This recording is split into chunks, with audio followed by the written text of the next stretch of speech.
Welcome everyone, and thank you for tuning in to the San Francisco Seagulls taking on the Menlo Park Legends. Now, last game on the 21st was Sunday, and they ended up taking a heartbreaking loss. Although the starting pitching was able to come back and have a great success, they were able to put up 7 strikeouts. Although they did give up 8 walks, but there weren't any big innings that they had in the previous outings. Yeah, the pitching has been improving immensely over the course of the past few games. The last two outings, Mark Cavigula has only needed to use 6 arms, 3 arms in each game, and now today he's giving Matthew Potter the start on the mound after giving him the closing opportunity against the Philippines baseball group in their 8-3 win on Saturday. So we'll see if Potter can do more of what he did in that outing. He hasn't pitched more than 2 1/3 innings in an outing so far this season, so it's the first game where he'll be testing his command and stamina on the mound. Yeah, and speaking of Potter, his previous 2 outings were against Walnut Creek Crawdads and the San Luis Obispo Blues. They wasn't his best outings, but he was able to bounce back mentally, which is a very tough thing to do after going 2.1 innings, giving up 4 runs, 2 of them earned. And then against San Luis Blues on June 11th, he gave up 4 hits, 5 runs, 5 of them earned. It's a great way to bounce back against the Filipinos baseball group. As you mentioned, he did have a great outing, but now he'll be getting his first start of the season. And I was able to speak with him earlier, and he did mention, coming back from an outings like that can be difficult, but all he did was forget about it, and he was able to throw the pitches he was able to work with his best pitches, which is usually the fastball, and his knockout pitch is that curveball. So he's gonna come in here with a great mentality and hopefully carry that momentum from the previous game against the Philippines baseball group. Yeah, and Mark Cavigula told me earlier in the season he has a ton of confidence and faith in what he's seen from his pitchers from the Colorado School of Mines. Joe Stidel has had a couple starts, quality starts, had a start, on Sunday against Menlo Park, and now the other Colorado School of Mines pitcher in Potter has the chance to get a start, and a quality one at that, against the Legends once again. Yeah, now let's talk about the starting lineup. We do have 2 players currently from the Seagulls with hit streaks at the moment, Tanner Wall and Jake Brewer. Tanner Wall is currently sitting at 4 games, batting a whopping 342, while Jake Brewer currently has a 9 game hit streak and is batting 295. So these are 2 guys in the lineup that you really need to get going and hopefully get things started for the offense. As last game, they did get runners on, but they weren't able to get anything going as they were taking a lot of strike threes looking. Yeah, and what I've seen from this offense, they had 3 hits on Sunday against the Legends. 4 hits against the Legends, allowing 3 hits. You need to go get better on offense. You need to find more consistency. And without Davis Gurman, who's still out with his injury, Cade Heflin stepping in to center field, who hasn't appeared in a game since June 17th against the Alameda Merchants. It's a big game to restore some confidence within this lineup, and we'll see what they can do as their batting average, on-base percentage, slugging percentage is all bottom 5 in the CCL. Yeah, when you compare the two team stats to the Legends from the Seagulls do have a higher batting average sitting at 220, while the Legends are sitting at 196, as well as the on-base percentage. The Seagulls on-base percentage is sitting at 322, while the Legends are sitting at 319. So this is a team the Seagulls should be beating, and they need to start winning as soon as they can because, as you mentioned, they are sitting in the bottom of the stat board. But tonight's a new game, and they did take game 1 against them on their season opener. And we'll be right back after this national anthem.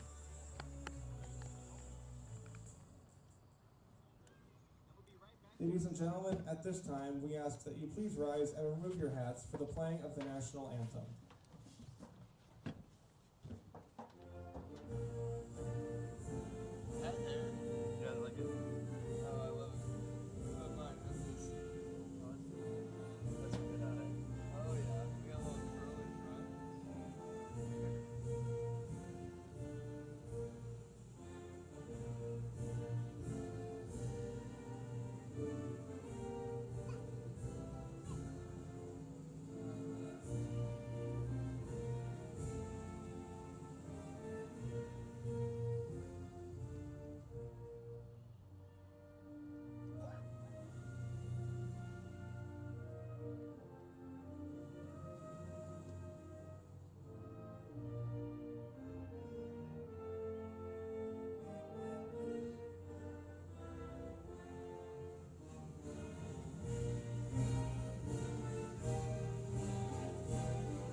Welcome back, folks, and thank you for tuning in to the San Francisco Seagulls taking on the Menlo Park Legends, excuse me.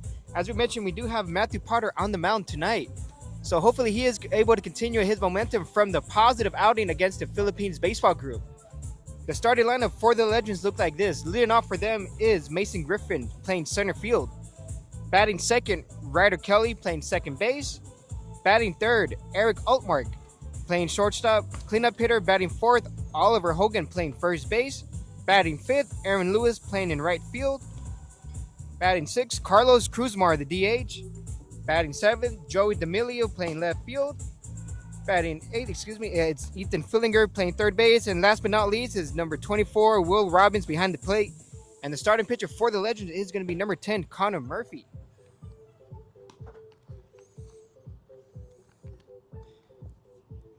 Yeah, you look at this Legends lineup, and it looks a lot different. There's a lot of difference within each day, each game. They bring out a whole new lineup, a whole new strategy when it comes to pinch hitting.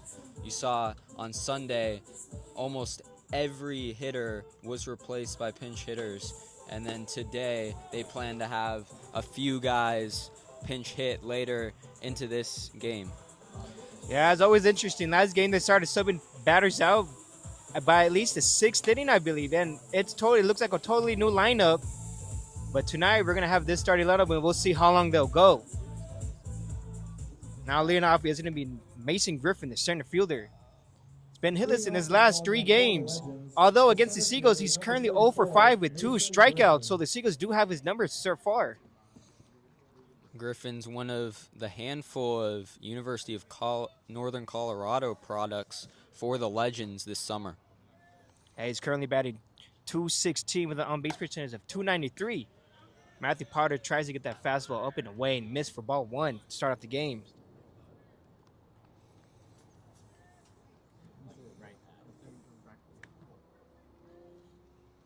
Matthew Potter gets a sign from the catcher, kicks and delivers. Try to go with the same pitch, but it's just off the plate for ball 2. Griffin's ahead in the count early on. Utilizing his favorite pitch, back-to-back fastballs there. Yeah, his fastball usually sits around the low 90s.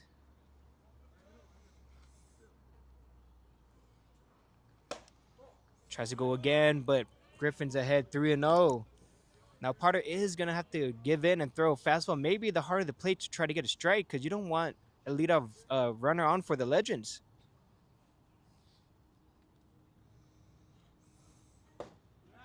Finally got it for strike 1, down and in. That's the type of location you're looking for with that fastball. Down low. Now, Griffin is usually a strikeout-heavy hitter, although he didn't strike out in 2 out of the 11 games he's played in, but that would be a leadoff walk for the Legends to start off the game. Now batting, the second baseman, number 39. And now we have Ryder Kelly, the second baseman, coming up to bat. He's been hitless the last 3 games, been a little cold, but he's currently batting .263 with an on-base percentage of .391. Yeah, this season against the Seagulls, 2 RBIs, and he broke our camera on Sunday. Yeah, with that foul ball. Matthew Potter checks on Griffin to make sure he's not getting too far of a lead. Takes a secondary, takes for strike 1. Great way to bounce back for Potter after giving off a leadoff walk.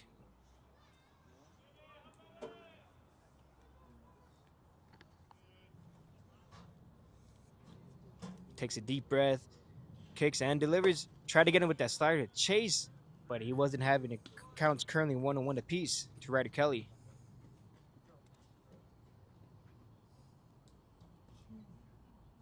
Now we'll see how often Potter uses that curveball. He says he loves to throw it as his knockout pitch.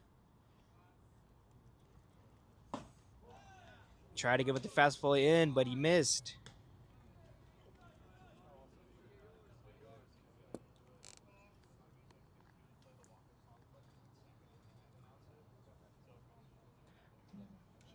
Although with Ryder Kelly, he hasn't recorded an RBI since June 3rd, which also was against the Seagulls. He ended up getting 2. Looks like Potter is having some command issues early on. Potter hasn't found much location on that fastball just yet.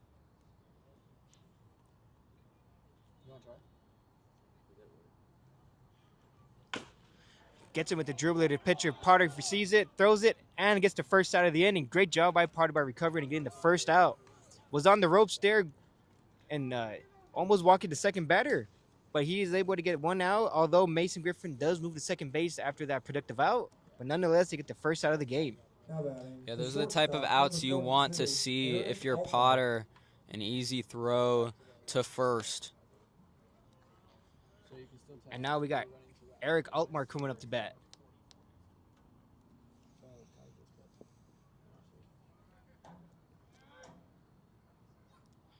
He's played in 3 games. He has limited playing time, but within those 3 games, he has no hits and 6 at-bats. He went 0 for 2 versus the Seagulls on June 21st.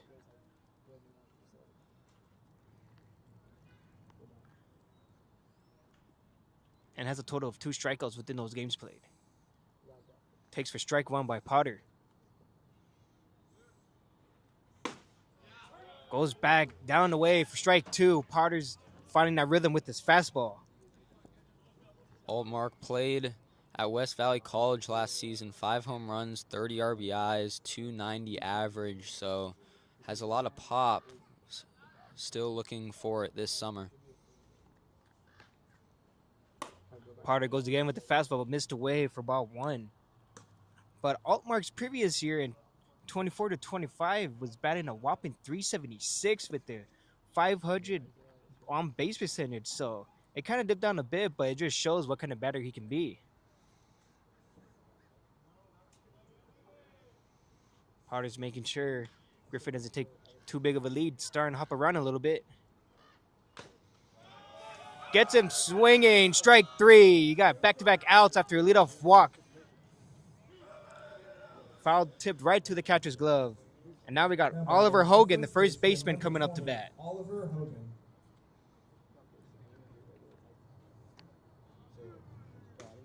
Oliver Hogan also went 0 for 3, although he did get an RBI the last time they played against each other. And then on opening day, he had a 1-run homer. Big swing and miss as he wasn't able to catch up to that fastball. Strike 1. Potter might have found his rhythm with his favorite pitch so far, and it's been working for him.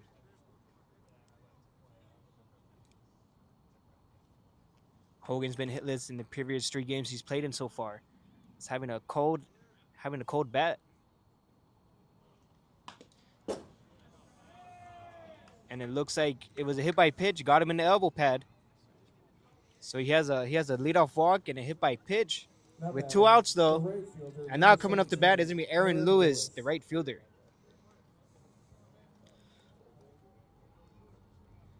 Aaron Lewis is having himself some games so far, and back-to-back he's had a hit.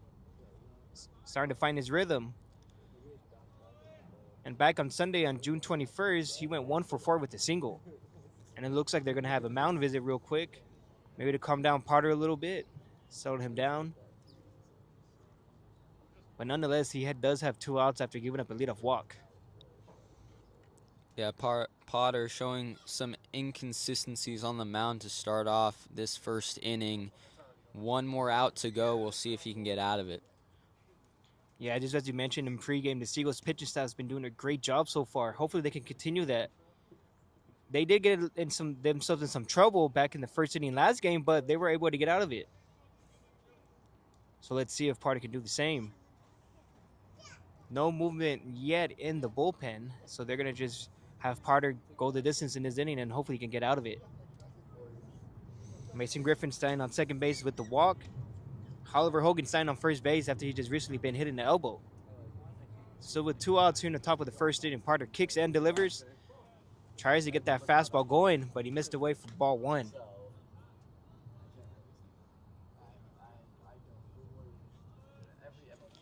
Lewis is currently batting .333 with an on-base percentage of .440. And collected 5 strikeouts. And there goes the double steal. Hurtado throws to third. And he just got his hand in there. Double steal by the Legends. Good job by Hurtado by getting a good pop and snap throw, but wasn't in time as they got a great jump off Potter. And now we got runners at second and third. Mason Griffin signing at third, and Oliver Hogan signing at second base.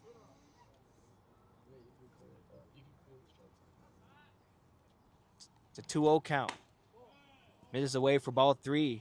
Now a walk here wouldn't be the end of the world as they do have a base open with Cruzmar coming up to bat. Yeah, but if you're Potter, you do not want to start off this game with bases loaded in the first. Yeah, mentally it's very tough as a pitcher knowing you're missing your spots with his favorite pitch. But now he gets that fastball down to wait for strike 1.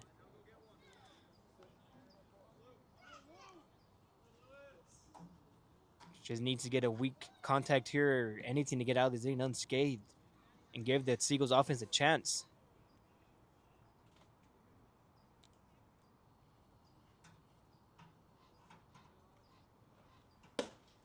Fastball missed low for ball 4. That'd be his second walk of the game.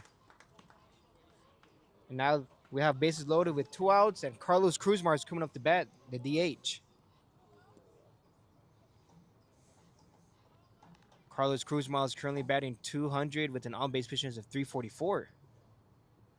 Does have 5 hits and 5 RBIs in the season. And he does have a home run, so key scenario in the top of the first. The runners, bases loaded. A big swing and a miss for strike 1. Great pitch by Potter trying to get him to chase and be aggressive. He's been consistent with the fastball and now showing off speed to Cruzmar. Great job to adjust. He's been fastball heavy early in the count. Again, gets him chasing with strike 2. Great pitch by Potter. Back-to-back off-speed pitches. And interesting is, with these first couple batters with the Legends, they have been hitless against the Seagulls. Although they've been on base, but no recorded hits so far. And we'll see if he goes to the off speed 3 times in a row. His favorite punch-out pitch is his curveball. I wouldn't doubt it. He's been chasing and swinging early. Cruzmar was able to hold back up, but Hurtado's been doing a great job catching this season. Those pitchers are able to throw pitches in the dirt, and hopefully the batters will chase, but he's been blocking it mostly every pitch so far this summer. We got Aaron Lewis signed on first base, Oliver Hogan signed at second, and Mason Griffin at third. Fastball up and in, gave him some chin music.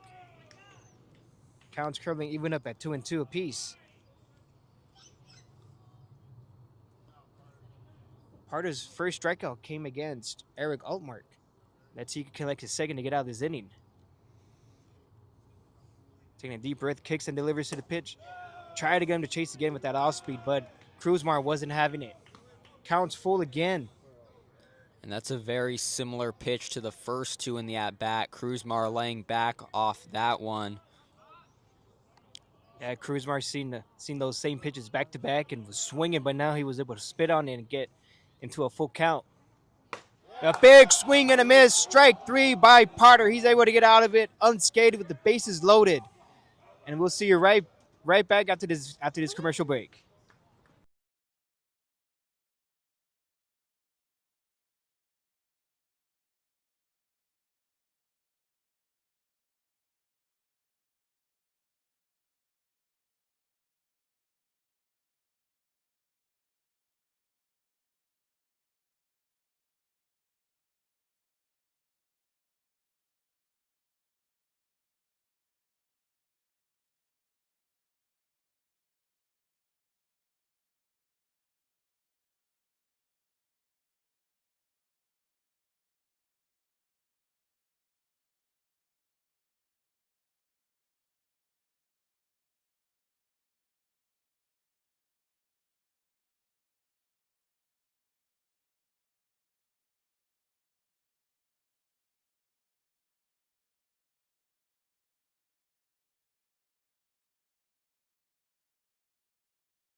Tuning in to the seventh. Hello, folks. Thanks for tuning in to the San Francisco Seagulls taking on the Menlo Park Legends.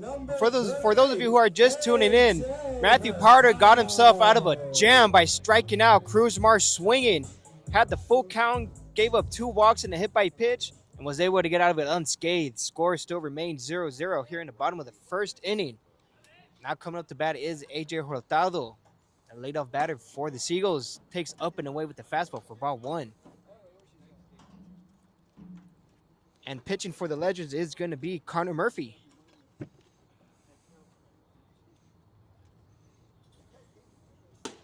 Gets him with the fastball for strike 1.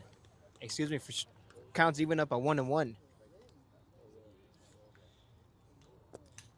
Now the last time Murphy came into pitch was against the Walnut Creek Crawdads on June 17th. Throws away for ball 2. Went 3 innings pitched, 1 hit, allowed 0 runs, 0 earned, and got 2 strikeouts. And this is his second appearance this summer. Hurtado with a great take, leaving that pitch away. Takes for ball 3, counts 3-1. Now Hurtado does have the chance to be aggressive here, as Murphy doesn't want to give a leadoff walk. Now smack down the left field line, fair.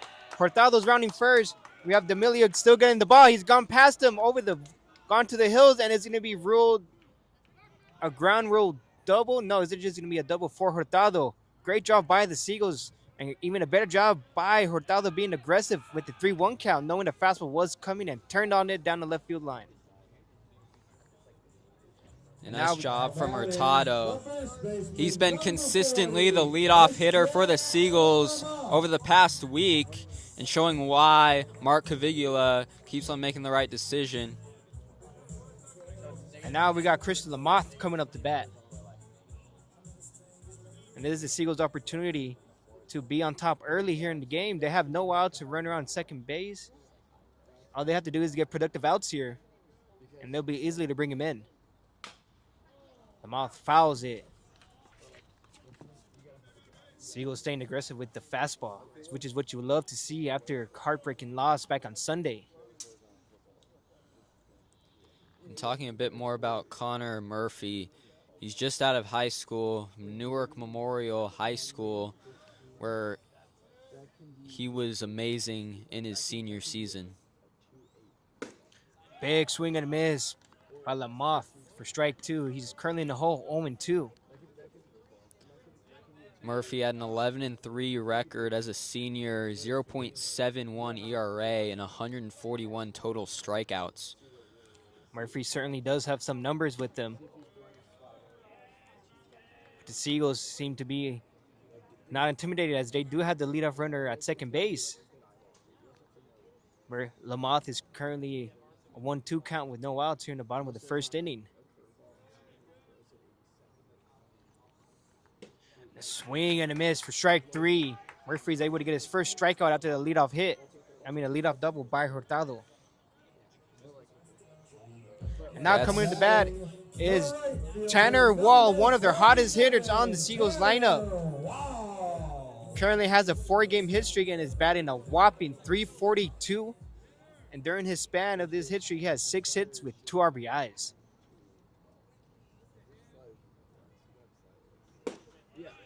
Takes in for strike 1.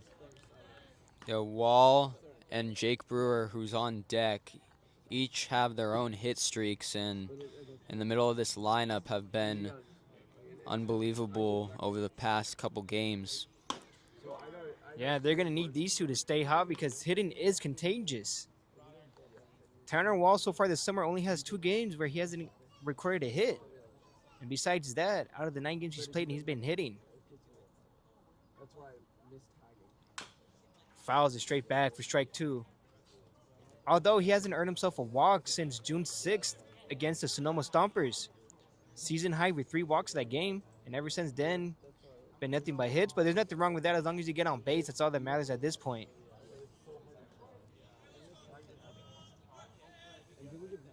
And his last extra base hit came against the Walnut Creek Crawdads. On June 16th, he earned himself a double. And against Menlo Park this season, 3 hits and 6 at-bats, 1 RBI, 1 double. Yeah, last game on June 21st on Sunday, he went 2 for 4 with the strikeout. Hurtado's bouncing around there at second base, takes a big lead. Fouls are straight into the on-deck circle. Almost got Jake Brewer. We certainly need him in this lineup today. But nonetheless, Tanner Wall stays alive after those foul-offs. Count remains 1-2 here in the bottom of the first inning. Fouls it yet again. It looks like he's early on those pitches. As soon as he gets that timing right, he's be able to straighten it out. Tanner Wall staying alive in this at-bat against Murphy. And Tanner Wall has been collecting strikeouts lately. In his last 6 games, out of those 5, he has at least 1 strikeout. And it shoots it right up the middle. Hurtado's going to round third. They're going to send him. And the Seagulls are on the board early with an RBI single by Tanner Wall. And that makes his hitting streak to 5 games. After that hit, good job by Wall staying alive and straightening it out. And now up 1-0 in the first inning. This is the type of offense you want to see with this lineup. It got started off hot in the first inning on Saturday against the Philippines Baseball Group, and now starting off hot today. And that was an amazing at-bat. Kept fouling pitches off, and once he got the timing down, shot it right up the middle. And now we have Jake Brewer, who's also one of their hotter hitters. Currently has a hit in 7 games and batting .295. During that span, he has collected 9 hits, 4 RBIs. And Brewer smacks it over right in front of Lewis. It bounces right over him. And we got Brewer rounding second. Tanner Wall is going to be sent home. Brewer still running. The ball is barely going to get thrown to the cutoff guy, and he's earned himself a triple with that ball bouncing over the right fielder, Lewis. What a break by the Seagulls. So both hit streaks are extended after these at-bats. Brewer is currently sitting at 8 now. Yeah, Brewer has collected RBI singles over the course of the past few days, now getting an RBI triple. Great start by the Seagulls. This is what they were missing last game on Sunday. They were watching too many pitches in the zone and getting caught looking for strike 3, but now they're being more aggressive at the plate, and it's been rewarding them. And now coming up to the plate is going to be Cade Heflin, the center fielder. And we'll see if this hitting is contagious early. Cade Heflin up to bat for the first time since June 17th. Cade Heflin ticks up. Currently ahead in the count 2-0.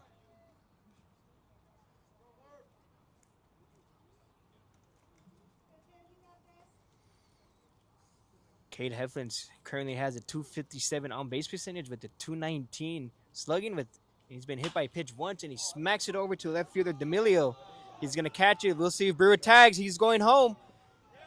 And the throw is not going to be in time, as that's going to be a sac fly for Cade Heflin. Great job by the Seagulls being aggressive early on.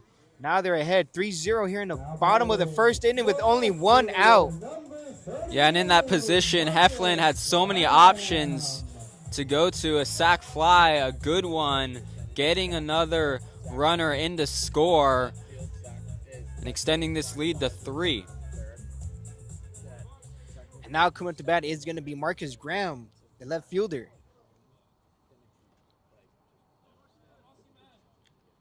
Currently has a .135 batting average, but his on-base percentage is at a .256. And he takes for ball 1. He smacks it right to the second baseman, Kelly, but he did what he could to put the ball in play, but he smacked it, but they're able to get out of the inning of limited damage. But nonetheless, Seagulls are up 3-0 in the bottom of the first. We'll be right back after this break.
Hello, folks. Thank you for tuning in as the Seagulls are taking on the Menlo Park Legends. For those who are just tuning in, the Seagulls came out hot, swinging out the bats, putting up 3 Now runs. batting, the left fielder, number And 8, now we have Joey D'Amelio. Joey D'Amelio leading off for the Legends.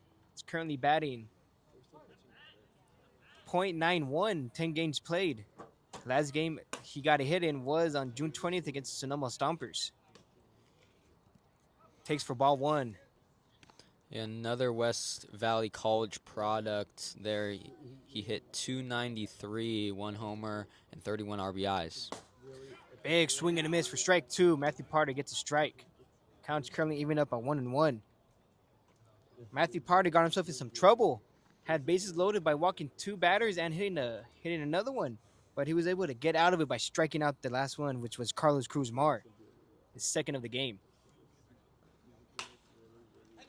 D'Amelio fouls it straight back into the parking lot.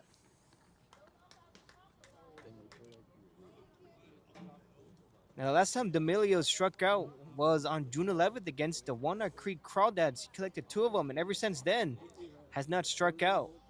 So he's been doing a great job putting the ball in play in a 2-strike count. Parter throws that one into the other's batting box. Count's even up at 2-2. Nice job from Hurtado getting that out of the dirt.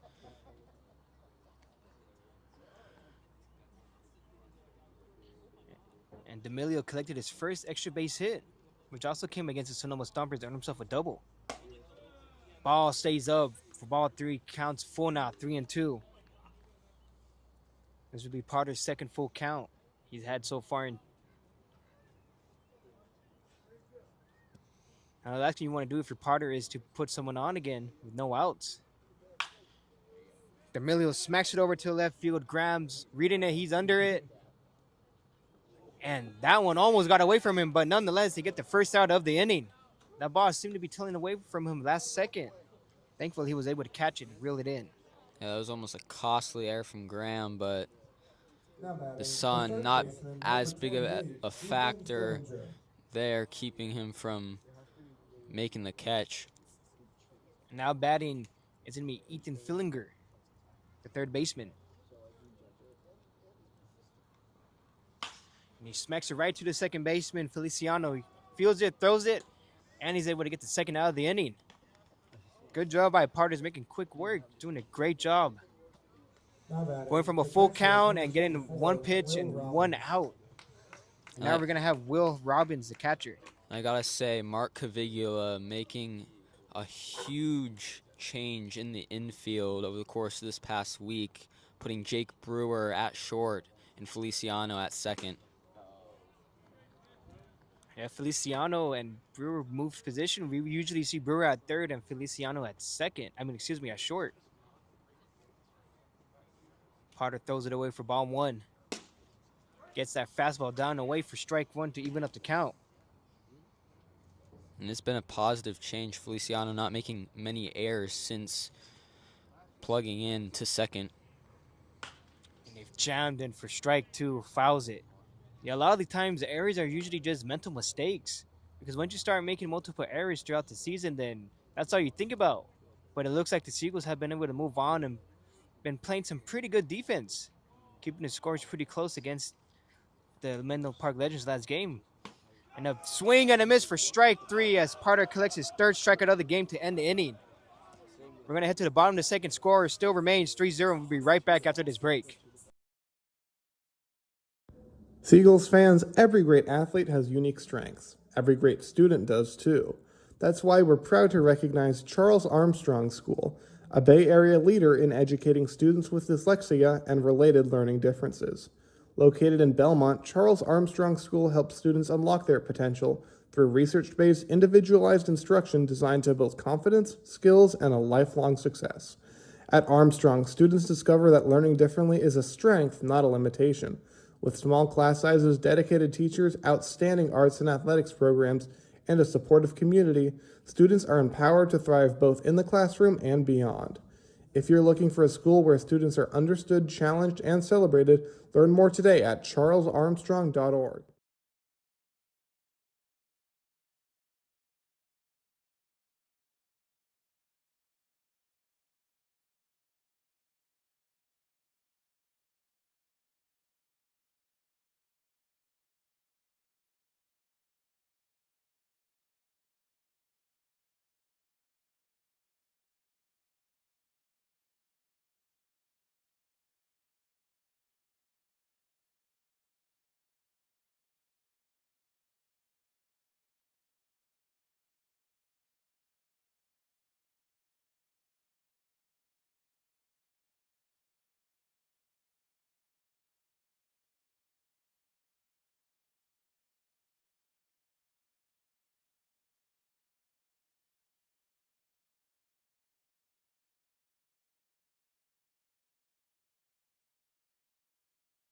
Welcome back, folks. Thank you for tuning in into the 17th Seagulls taking on the Menlo Park Legends. Matthew Potter's having himself a great game, collected his third strikeout on Will Robinson to end the second inning. And now we have Alan Ramirez leading off to bat. Checked his swing. He's going to go check with the umpire down the first baseline, and he did hold back. We ball 1-2 Ramirez. Ramirez played in 4 games so far. Has not collected a hit yet, but he did earn himself a walk on June 13th. That's going to be played against the Alameda Merchants. Yeah, and this is his first plate appearance since June 13th, so been a while, but Mark Caviglia has confidence starting him today. Fouls the back to even up the count on 1-1. Connor Murphy still in the game after the first innings he had. And Ramirez smacks it over the shortstop to hit it up the middle. Collected his first hit of the season. And now they got another leadoff runner on. And now coming up to bat is going to be Ethan Lopez, the DH. Ethan Lopez.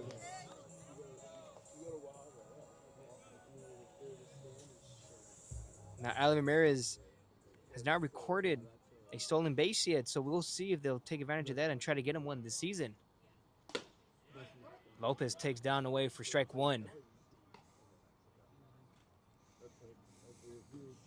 Alan Ramirez not too active in his base running last season for San Jose State. Only 2 stolen bases. Takes low for strike 2. Got him looking at that one right at the knees.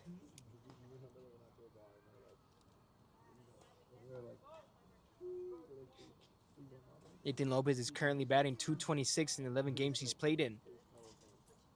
Does have 3 RBIs. Did not record a hit on June 21st, which was on Sunday against the Menlo Park Legends. Went 0 for 3 with the walk. And he smacks it over to the right field, but Lewis is right under it. That'd be the first out of the inning for the Legends. And now coming up to bat is going to be number 7, Emilio Feliciano. Now batting the second baseman, number 7, Emilio. He's played in 12 games so far. He's batting .135 though. Does have an RBI and 4 runs scored.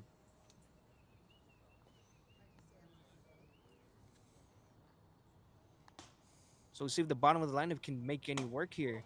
Try to move the runners around for the top of the line to come back and do their thing yet again. He has 7 hits on the season, 4 hits coming against the Menlo Park Legends, so see if he can stay consistent. And there it goes. Ramirez, he dives, and the ball gets away from the shortstop. Altmark, he's able to beat the throw. That'll be his first stolen base of the season as well. Excuse me, Feliciano is batting .152. Has hits in back-to-back games, one against the Philippines Baseball Group and one against the Menlo Park Legends on Sunday. A swing and a miss for strike 1, counts at 2-1. Still with 1 out here in the bottom of the second inning.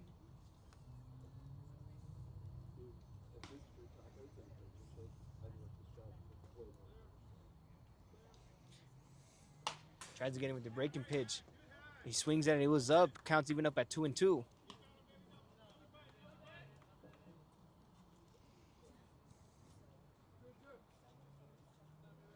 Now, Feliciano has been strikeout heavy this summer.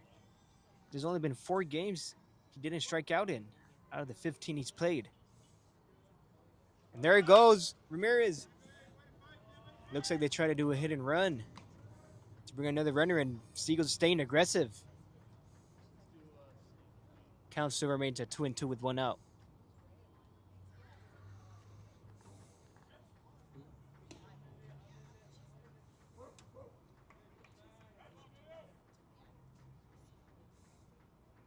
Connor Murphy looks back at Ramirez. Takes away for ball 3. Emiliano made the count full to make it 3-2. The most walks he's earned was 3, which was against the Alameda Merchants back on June 5th. And he's able to hold back for ball 4. And now they got runners at first and second with only 1 out. And the top of the lineup's coming right back up for the Seagulls. Adrian Hurtado was able to get a double and score the first time around back in the bottom of the first inning. It's a great turnaround game for the Seagulls so far, as they were silent back on Sunday with the at-bats, and now they're being real loud. Ramirez signed on second base after the stolen base, and we got Emilio Feliciano signing up first after the walk. Connor Murphy's been getting himself some traffic early on. Misses away for ball 1. Good job by the Seagulls staying patient and swinging at pitches in the zone.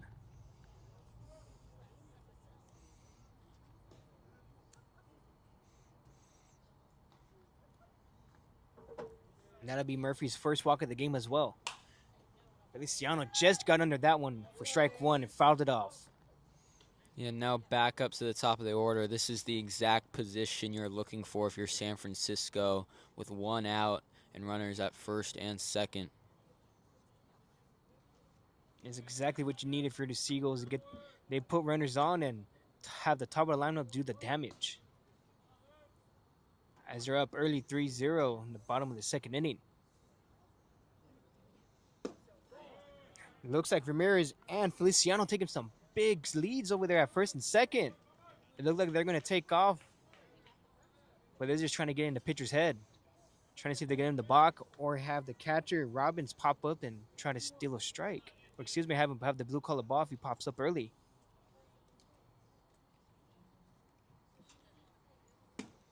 Murphy misses away for ball 3. Counts currently at 3-1 with 1 out. And on deck is going to be Christian Lamoth, who ended up striking out his first time around. Hurtado found himself in the same count back in the first with the 3-1 and was able to rip it down the left field line. Hesitated on that swing. Not a bad idea to stay aggressive in that count, but the count still remains at 3-2.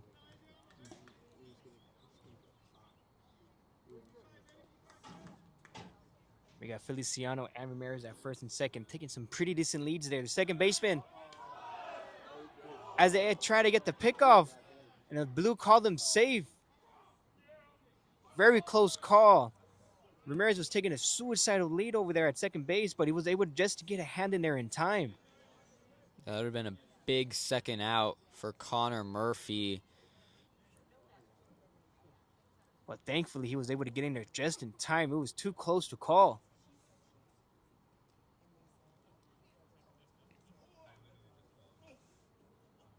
Hurtado steps in, taking his time. Connor Murphy keeps looking back at Ramirez. He kicks and delivers. Hurtado shoots it right over to right fielder Lewis. Is in a tag. Ramirez goes to third. It'd be thrown at third, but it's not in time as he's in there safely. Now we got runners at first and third with 2 outs. Great productive out by Hurtado. He's able to move a runner to third base with Lamont coming up the bat. Those are the type of at-bats that give you positive vibes throughout the dugout. Not getting on base, but advancing the runner with each contact hit they make. Yeah, great job having a great at-bat, following pitches off, getting a full count, working out that pitch count as well. And now we got Christian Lamont, who ended up striking out his first time around.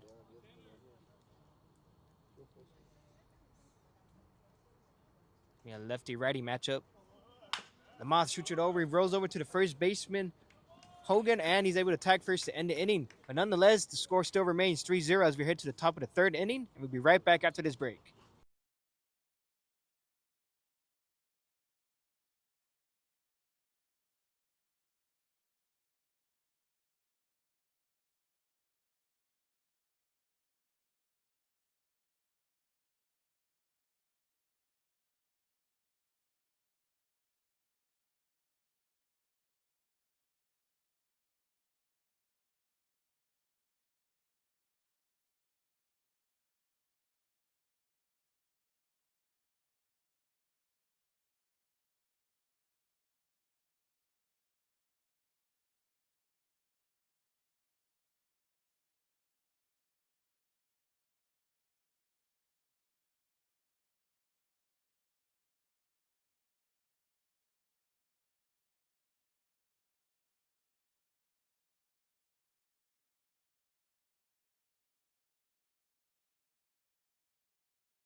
For the Legends. Welcome back, The folks, center and thank you fielder, for number tuning in to the 34, San Francisco Mason Seagulls Griffin. taking on the Menlo Park Legends.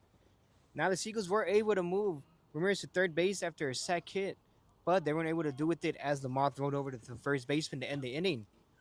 But now to start off things in the top of the third inning, we have Mason Griffin coming up to bat, the center fielder. Who ended up walking his first time around. Takes for ball one.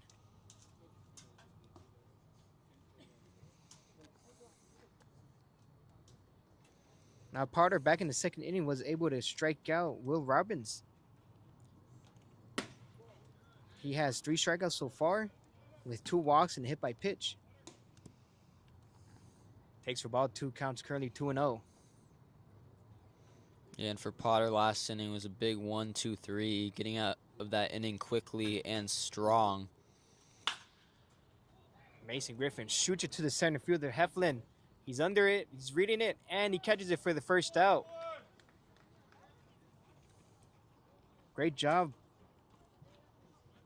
by Potter by keeping the leadoff batter out off the base pads, and now we have Ryder Kelly coming up to bat. Ryder Kelly grounded out to the pitcher, and he was able to get out back in the first inning. He's currently 0 for 1.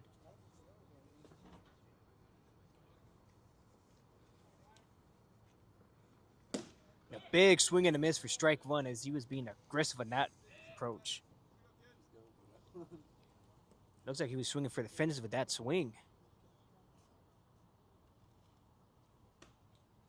Potter kicks and delivers to the plate. And it looks like it hit Ryder Kelly. Maybe another hit batter by Potter. That'd be his second one of the game. And now we have Eric Altmark, who struck out his first time around and was also Potter's first strikeout of the game. Eric Altmark. Yeah, for Potter, you don't want to make those mistakes hitting batters and walking batters when you're on a roll.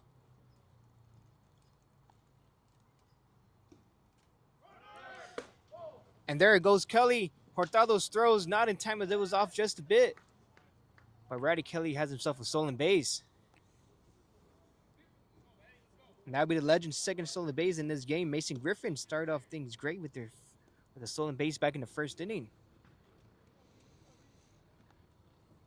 Yeah, before this game, Ryder Kelly had 5 stolen bases. Matthew Potter is looking back at Kelly. He's taking a pretty decent lead there at second base. We have Brewer trying to keep him as close as possible. Misses away for ball 2, counts currently 2-0 to Eric Altmark.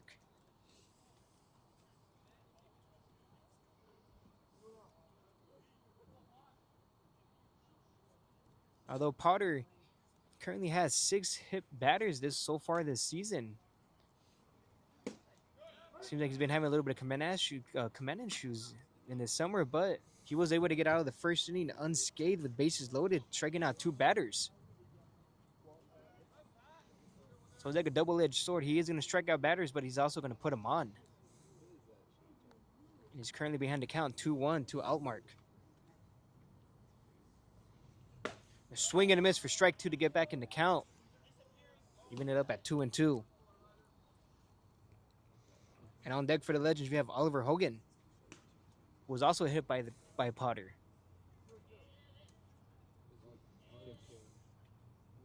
This is a big pitch here for Potter because you don't want runners on first and second with 1 out. Misses away for ball 3, counts currently full. And this would be Potter's this would be his 3rd full count in this game. Had 1 in the first, had 1 back in the second. Currently has 1 now to Altmark.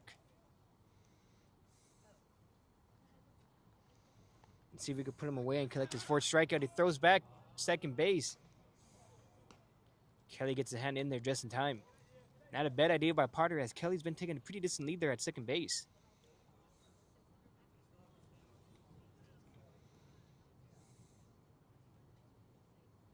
Brewer is making sure he doesn't take too much of a big lead there. He kicks and delivers to the plate.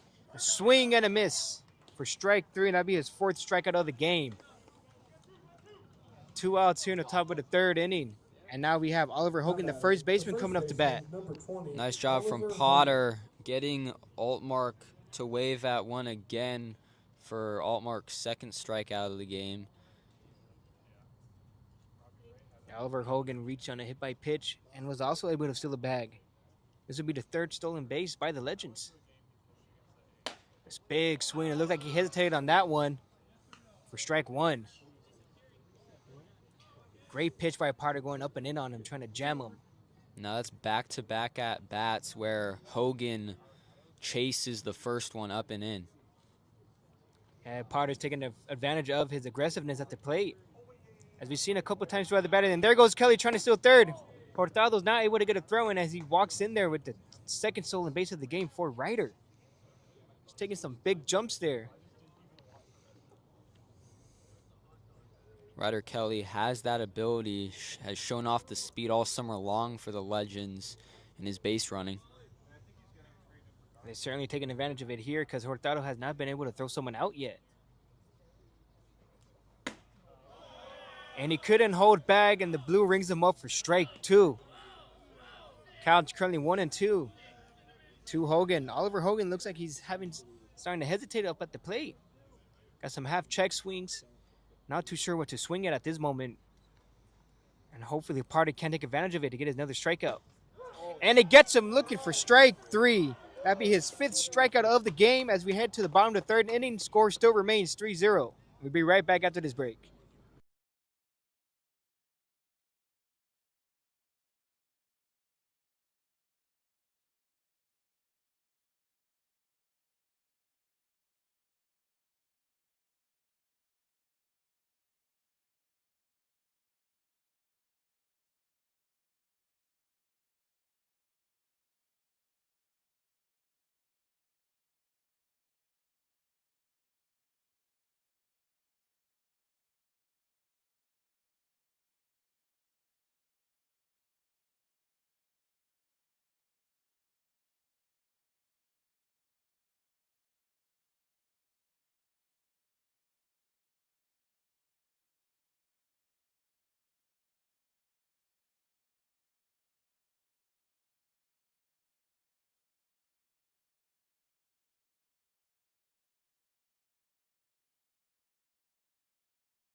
Hello, folks, and thank you for tuning in to the San Francisco Seagulls taking on the Menlo Park Legends.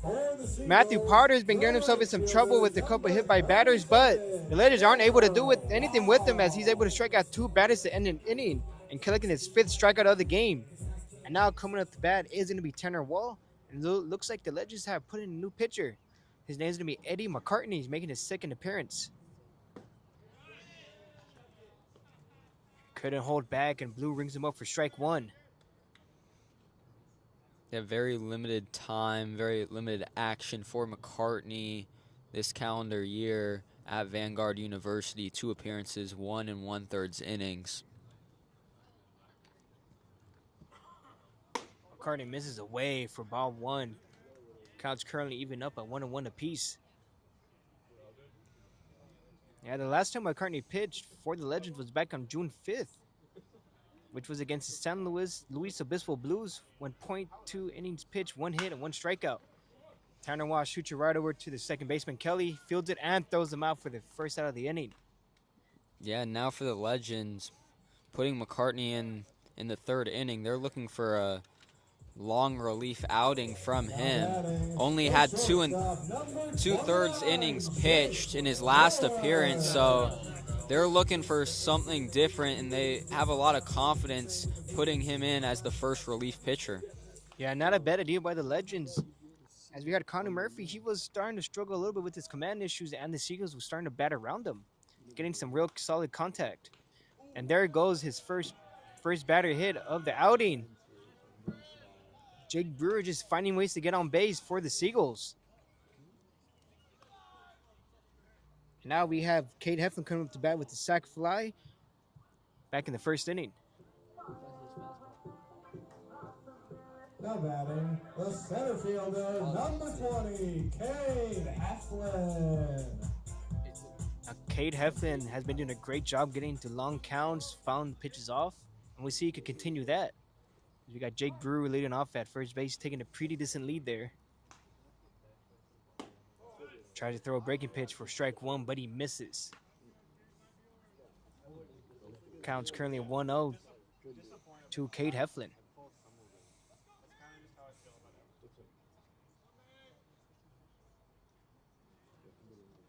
Smacked it right over to left field of D'Amelio. He's under it, and he catches it. That'll be the second out of the inning. Former McCartney's doing a great job bouncing back after the hit by pitch. And now we have Marcus Graham. He lined out back in the first inning to second baseman, got a good piece of wood on it, but was not able to get anything his way.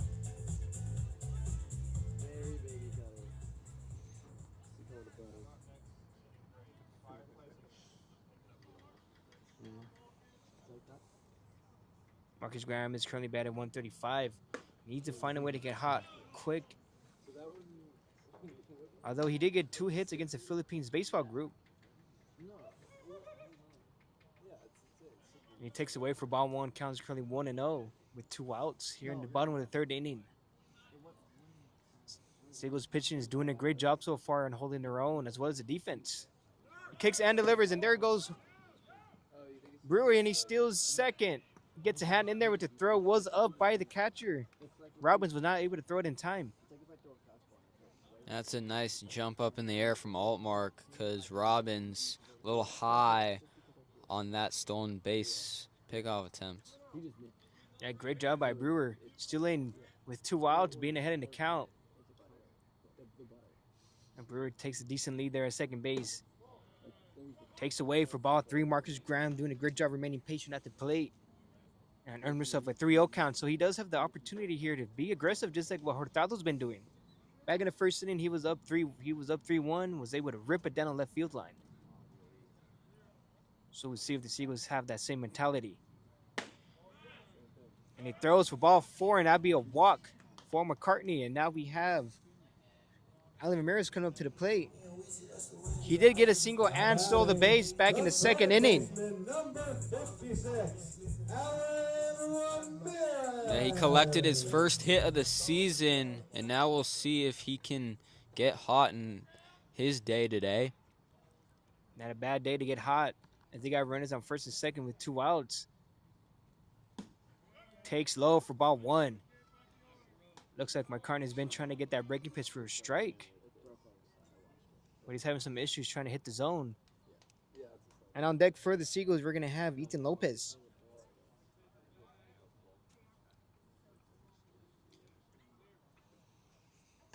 And that one hits him. Seagulls get the bases loaded. That'd be his second hit by pitch in this inning. That's not a good sign on the mound if you're the Legends. You're going to a relief pitcher so early, and he's not connecting in the zone. And not only that, they're down 3-0 with Potter on the mounds having a great job. Has 5 strikeouts through 3 innings of work.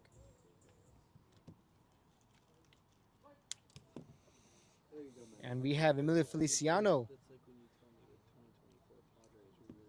Oh, excuse me, that's going to be Ethan Lopez coming up to bat, who flied out to right field his first time around. Takes for ball 1.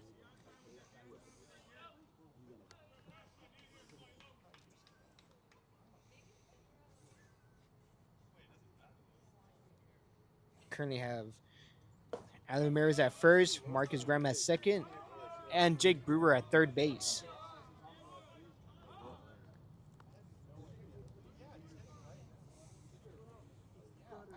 Count's currently 2-0 Ethan Ramirez is doing a great job staying remain patient, just like the rest of the Seagulls offense. Finally, he takes for strike one. McCartney's starting to find his own a little bit.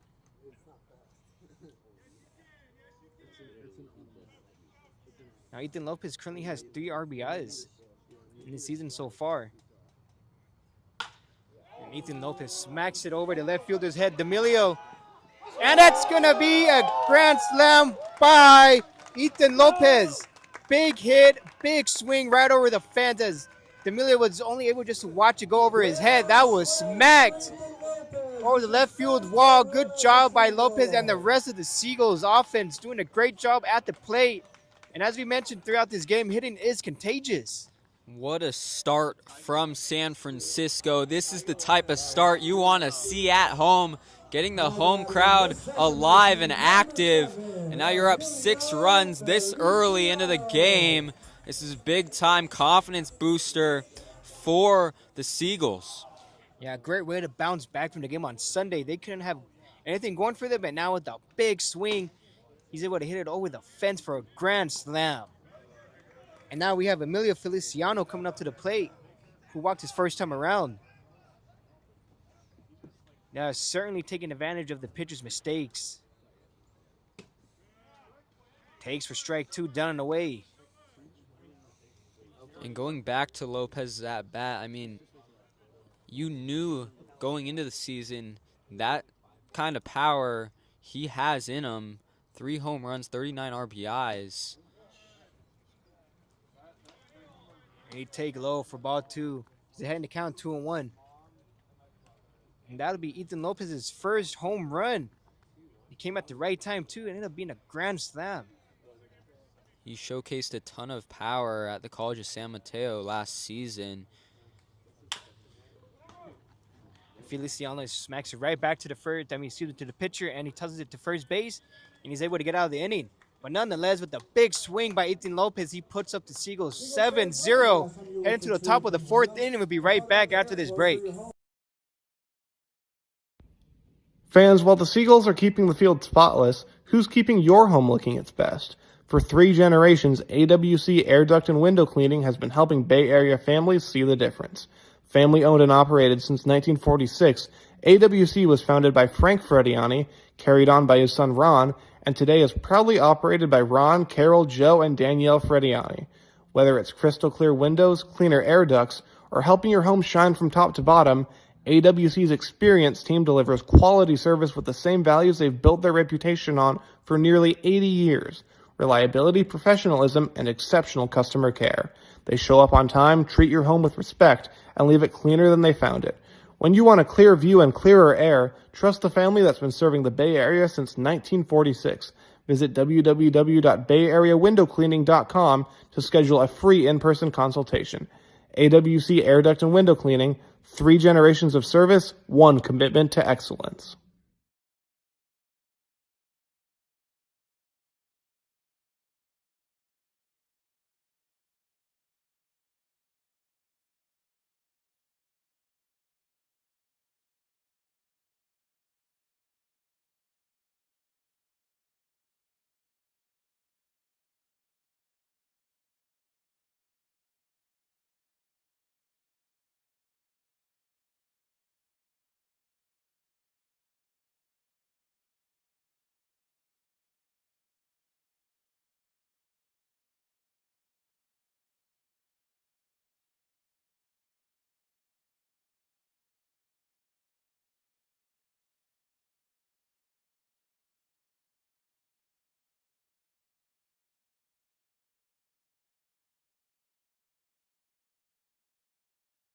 Welcome back, folks, and thank you for tuning in to the San Francisco Seagulls taking on the Menlo Park Legends. For those who are just tuning in, you just missed a grand slam by Ethan Lopez, the first of the year. The Seagulls are taking advantage of the mistakes by the pitching staff. It was a hit by pitch, walk, and a hit by pitch yet again, and he's able to swing it right over the fence in left field, and now they're up 7-0. Here in the top of the 4th inning, and we still got Matthew Potter, who's having a great game himself. Has 5 strikeouts, although he has 2 hit batters and 2 walks, but the Legends weren't able to do anything with those. the Legends only 3 hits on Sunday, and with the kind of run insurance that Potter now has on the mound, he'll be throwing with a ton of confidence. Fouls a straight bag as Aaron Lewis is already behind the count 0-1. Back in the first inning, he was able to earn himself a walk. And that was the second back in the first inning that Potter has given up. But other than that, he's been doing a great job keeping the Legends at 0 runs.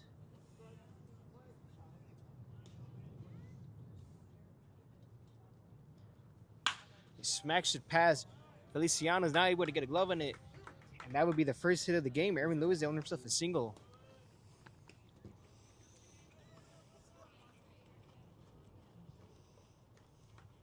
Now batting, the designated hitter, number And now coming up to 33, bat Carlos is going to be Cruzmar. Carlos Cruzmar, the DH, who struck out his first time around back in the first inning.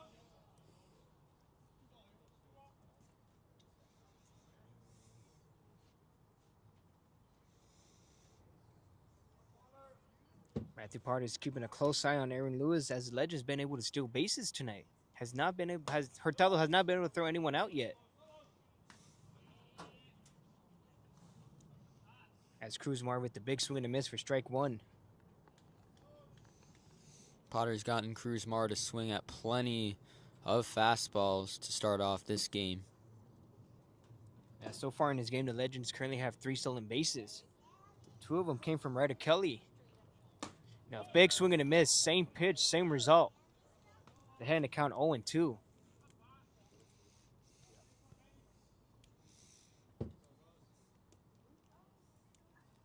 Now we'll see if they'll send Aaron Lewis anytime soon. Gonna take advantage of the situation the Seagulls have behind the plate.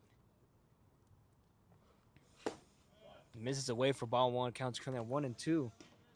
And Joey D'Amelio is currently on deck for the Legends.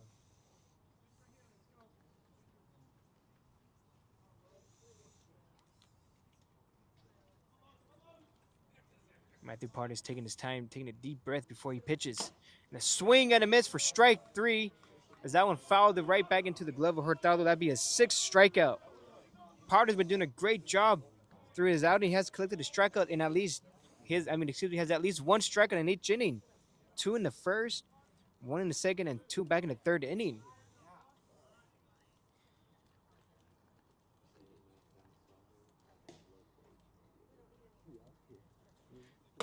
He throws it up and in, trying to get them to chase on that up and in fastball that he did to Cruzmar. Joey D'Amelio.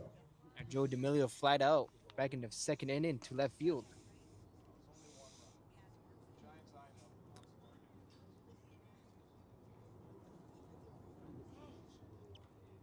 Matthew Potter is having a slow delivery here. Swing and a miss for strike 1.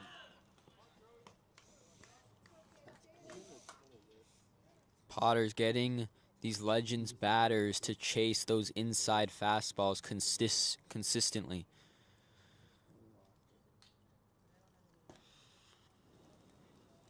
Matthew Potter's taking a look at the runner at first base. And does he go? They're going to check with the umpire. And he does. He's not able to hold back. And you just sit it right in time. They're not able to do anything with that fastball up and in. As Joey D'Amelio is not able to hold back that swing. And on deck for the Legends, we have Ethan Fillinger.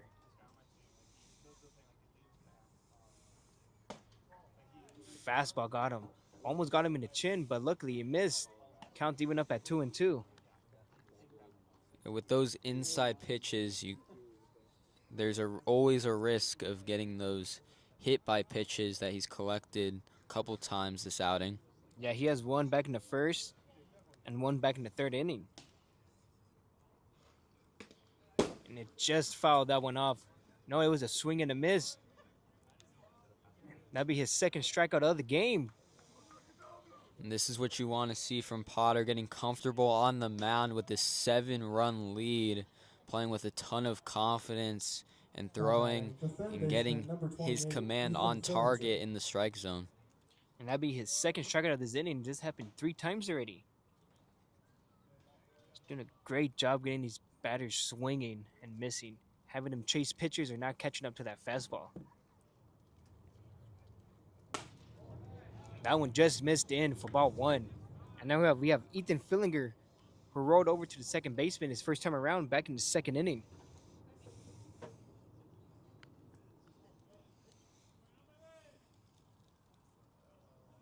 And Aaron Lewis was able to advance to second base after that strikeout. Matthew Parter's taking a close look at the runner at second base, and he gets it with the fastball down for strike 1.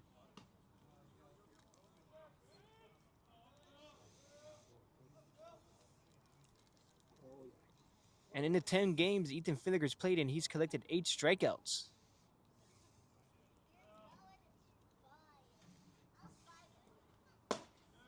Just missed for ball 2.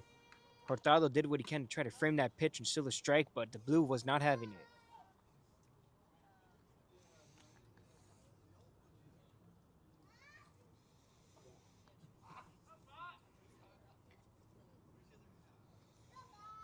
Matthew Parter's taking a look, throws back to second base. Tagged by Feliciano's not in time. Aaron Lewis is able to get back and get his hand in there.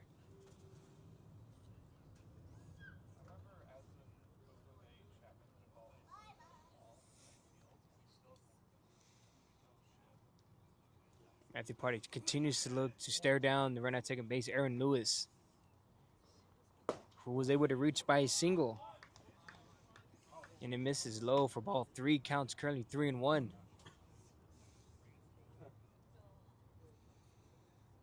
Now, last time Matthew Parter walked a batter was back in the first inning. He had 2. He walked Mason Griffin and Aaron Lewis. Just shows how in sync he is on the mound right now.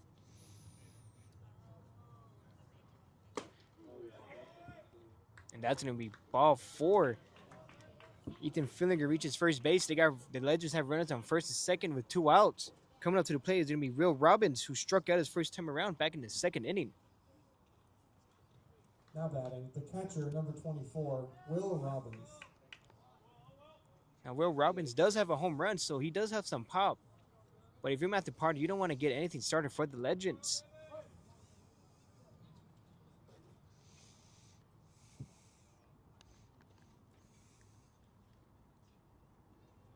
Matthew Parter kicks and delivers to the plate. Swing and a miss for strike 1. Great way to stay aggressive. Matthew Parter has not been scared to get back in the zone after a hit by pitcher. 4 straight balls to walk someone.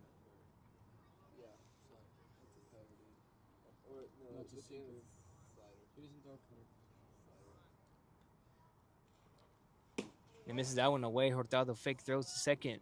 But Parter's fastball been sitting in the low 90s tonight. It's been hitting 90 miles per hour. Fastest fastball he threw was 93 back in the second inning against Will Robbins.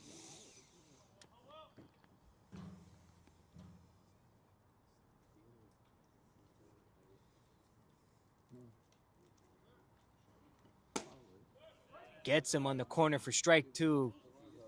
We have Ethan Fillinger standing on first base and Aaron Lewis is standing on second. Will Robbins currently in the hole 1-2. Legends haven't been able to get anything going for them in the first 3 innings. Collected 7 strikeouts. They've been getting on base by balls, hit by pitches, and they reached on with his first hit, but they haven't been able to do anything with it. And he fouls it straight back to stay alive in his at bat. Yeah, and as Matt Potter continues his outing, just shows his resilience and his stamina on the mound, almost nearing a complete 4 innings pitched when heading into the day, he only had 2 1/3 innings max. Gets him looking for strike 3 as Parter collects his 8th strikeout of the game to end the inning, and we'll be right back after this break as the Seagulls still lead 7-0 heading to the bottom of the 4th inning.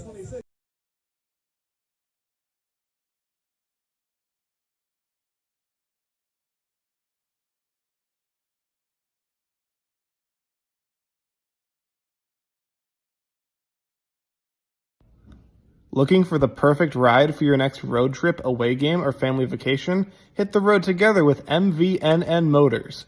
Whether you're heading to a tournament, taking the family on a weekend getaway, or planning an adventure with friends, our spacious 12 and 15 passenger vans make every trip easier, more comfortable, and a lot more fun. Why split up into multiple cars when everyone can ride together? Share the laughs, sing along to the music, talk strategy before the big game, and create memories that last long after the trip is over. At MVNN Motors, our vans are clean, reliable, roomy, and ready for the journey ahead. With plenty of space for passengers, luggage, sports gear, and vacation essentials, you can focus less on logistics and more on experience. From baseball tournaments to beach vacations, family reunions to team travel, MVNN Motors helps bring people together 1 mile at a time. Reserve your 12 or 15 passenger van today and make the journey part of the memory. Visit mvnnmotors.com to reserve your family fun vehicle today. MVNN Motors, bringing friends and families closer wherever the road takes you.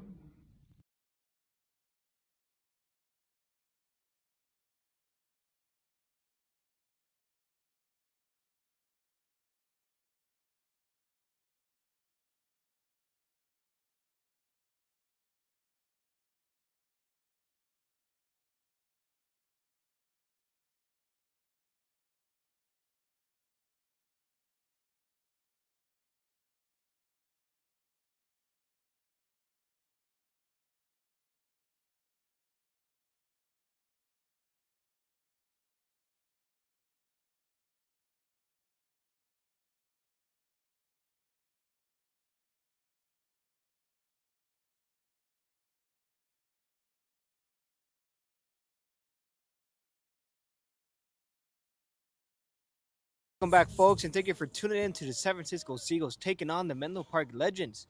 It looks like the Legends are going to another arm from the bullpen. It's going to be number 18, Colby Bonin from Skidmore College. This will be his second appearance for the Legends. Last time he came out to pitch was on June 11th against Walnut Creek Crawdads. Pitched 1 inning, had 1 run and 1 strikeout. Yeah, that Skidmore College last season, 2-2 record, 9 appearances, 18 2/3 innings pitched, a 6.27 ERA, and 16 strikeouts. Swing and miss by Hurtado. Still staying aggressive at the plate. Had a leadoff double in the first inning, and he flied out to the catcher.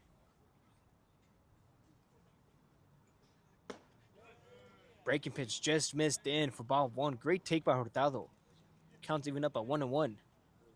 And now you're the Legends cycling through 2 pitchers on the mound, going on to your third. It's not a good sign going deeper into this game. Yeah, you said it correctly. We're only in the 4th inning, and they've gone through 3 batters. As Hurtado fouls that one off, pulling the pitch down the third baseline. He was early on that breaking pitch. But if you're the Seagulls, this is a great thing. Keep making the manager from the Legends make pitching moves and have him think about who's going to put out there next. Trying to find someone to stop the offense. And he smacks it down the left field line. Foul. He yanked that one. And we've seen A.J. Hurtado turn on those down the left field line. That one foul earlier in the day. Had one go just fair. Yeah, the first he got in the first inning was a double down the left field line. Hugging it as well. That one missed away inside the other's batter's box. Counts even up at 2-2.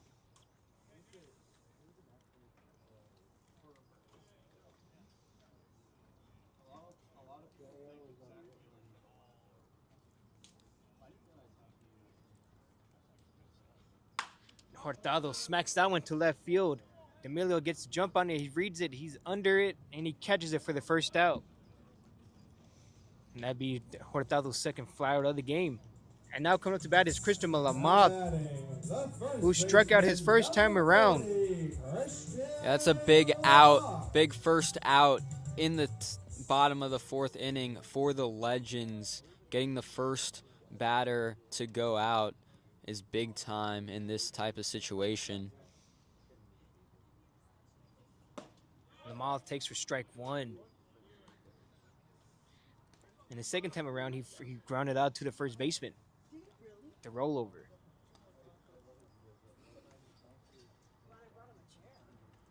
Try to get that one a break, but it looks like he released it too early. Counts currently even up at 1-1 with 1 out. Seagulls still up 7-0. Lamar still looking to get comfortable at the plate today. Had a strikeout in the first inning. And the Mod gets jammed a little bit, smacks it over to the shortstop. Out mark, he calls him off, and he gets the out. That'd be 2 outs for the relief pitcher, Bonin. He's doing a great job so far getting the first 2 batters out. Big difference in the pitching performances. Because the other 2 pitchers, they were hitting batters. They were missing locations by a wide margin. But now he's able to get the first 2 batters out. And now coming up to the plate is going to be Tanner Wall, who got a single, who got an RBI single his first time around, and grounded out to the second baseman back in the 3rd inning. Takes for strike 1. I've liked the command on the mound that I've seen from Bonin early, replacing McCartney. Try to check to swing, but it still ended up being a strike anyways. Tanner Wall looked like he hesitated then of to whether to swing or not. But now he's in the hole 0-2.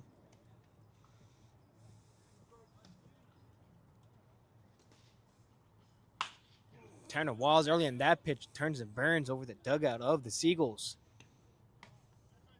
Way ahead of that pitch, was expecting a fastball. And on deck for the Seagulls, we're going to have Jake Brewer. And Tanner Wall and Brewer were able to extend their hit streaks. Tanner Wall is sitting on 5 games, and Brewer is now sitting on 8. Tanner Wall takes that one low for ball 1. Not a bad idea by Bowman as he's ahead in the count 0-2. He was ahead of the count 0-2, trying to see if Wall was able to chase, and he did not. Fouls that one back. Continues to fight in this at bat.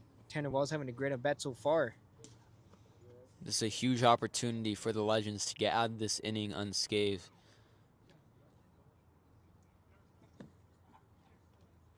Yeah, you're trying to do everything you can. Every inning's big if you're the Legends pitching staff because they're already down 7-0. Gets him looking for strike 3. It looks like he was going to hit him, but it broke back in the zone. But nonetheless, Seagulls still up 7-0 as we head to the top of the 5th inning.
Welcome back, folks, and thank you for tuning in as the San Francisco Seagulls are taking on the Menlo Park Legends.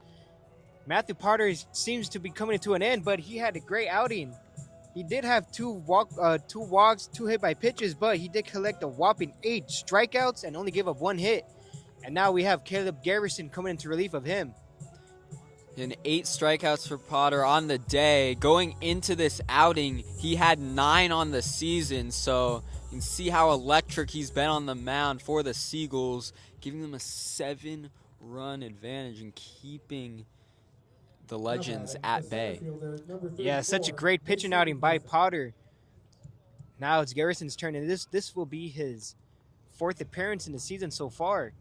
Last time he came out was on June 19th against the Walnut Creek Crawdads. Went 1.2 innings, gave up 7 hits, 8 runs, but 1 earned.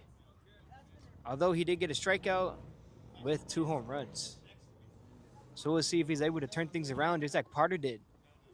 As Parter also had a couple of tough outings, but just like he mentioned earlier, he was able to get out of it by mentally forgetting about it and coming back in and doing what he knows best is throwing strikes and controlling that fastball he loves to throw. And with Garrison's first pitch, that's going to be a ball to Mason Griffin, who walked his first time around, stole the bag back in the first, and he fired out to center field his second time around, swing and a miss for strike one to even up the count. And we've seen Mark Caviglia go to Caleb Garrison in these type of long relief positions.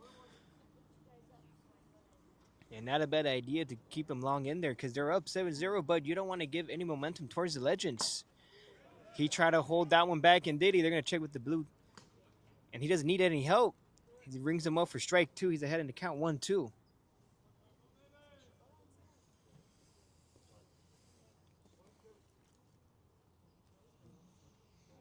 The Legends been doing their part offensively as they're able to get a run around in each inning except for back in the second.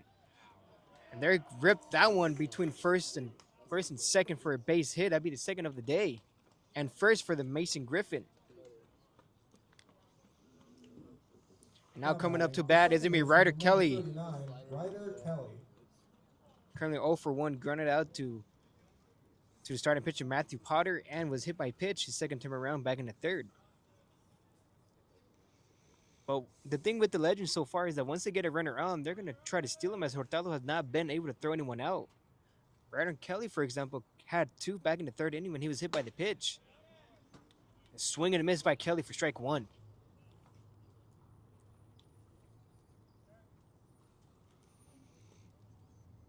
And so far through this game, the Legends have been able to steal 4 bags.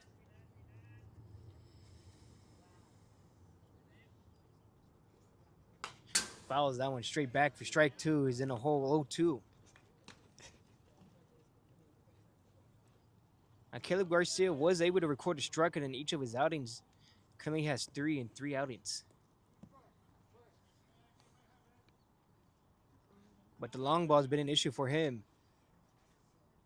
He currently gave up 3 home runs, 2 against the Walnut Creek Crawdads. And Ryder Kelly gives that one a ride.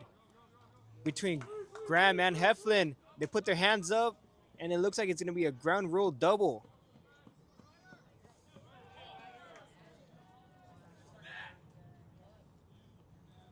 So it looks like the runners are going to remain at second and third. We're going to have Mason Griffin at third base, and Ryder Kelly at second. Still with no outs.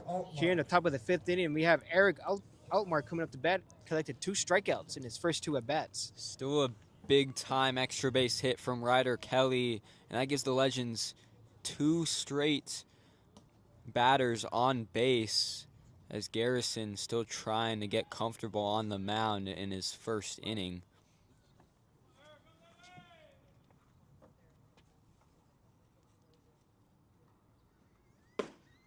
Gets him with the fastball down and away for strike 1. Good job by Garrison, staying aggressive. He's not too afraid to get back in the zone after a single and a ground rule double. Both were hit very hard. The swing and a miss for strike 2. Goes back with the same pitch. He had Ryder Kelly in the same situation, up ahead 0-2, but Ryder Kelly was able to give that ball a ride to the left center gap.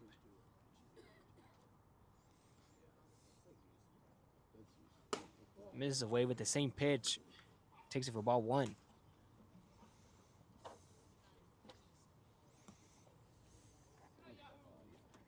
And Mason Griffin and Ryder Kelly were the only 2 batters consistently putting the balls in play or getting on base. Everyone else has either been striking out or getting caught looking. Matthew Potter was having himself a day. And now Garrison finds himself in a hole 2-2 with 2 runs in scoring position with no outs.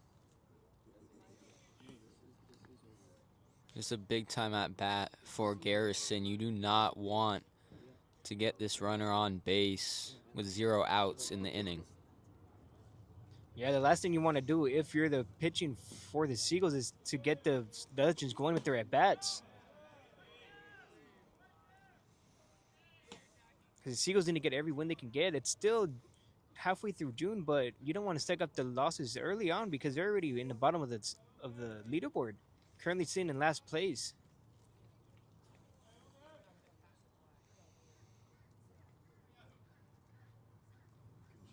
And a swing and a miss by Altmark, and Garrison collects his first strikeout and his first out of this inning. That's a big time chase. What a pitch, getting Altmark to chase on that heater outside.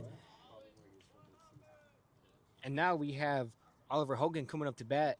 He was a hit by pitch back in the first strikeout in the third innings in his first two at bats.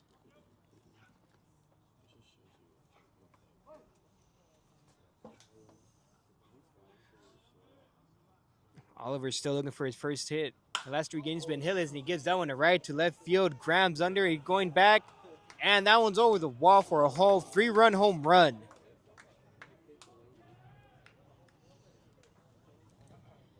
Watch out in left field over the fence. We're seeing the balls fly today. We had a grand slam by Ethan Lopez back in the second inning, in the third, and now it's a 3-run shot by Oliver Hogan. Scores 3-7 now, but nonetheless, the Seagulls are still up by 4 runs. And Hogan this season, he's showcased he's capable of that type of power. You saw that 1-run homer in the first game against the Seagulls, and now cutting the lead down to 4, 7-3 in this 5th inning. 1 out, and Caleb Garrison talking on the mound with Cage Casconi. And that'd be Garrison's third home run his third straight outing where he gave up a home run. Gave up 2 back on June 19th, and he gave up another one on June 14th against the Alameda Merchants. So the long ball has been Garrison's kryptonite. And now coming up to bat is going to be Aaron Lewis, the right fielder, who walked and got a single back in the 4th inning.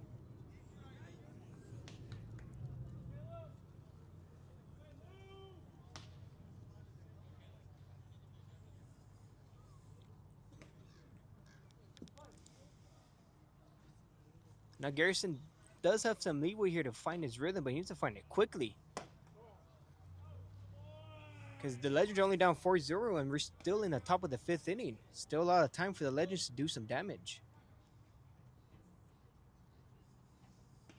As he takes for ball 1.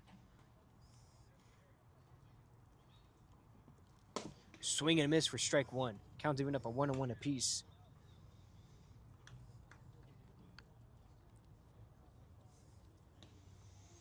As safe as you thought a 7-run lead could be in the 5th inning, with the Legends cutting it to 4, anything can happen now in this game. Yeah, that was a big swing by Oliver Hogan, cutting it down to 4. And he fouls that one straight back, and it goes into the parking lot. Been seeing a lot of those lately. Oh, just kidding. It hit the light post, hit the top of the stands, and back right in front of the booth. That light post saved another car. The light pole.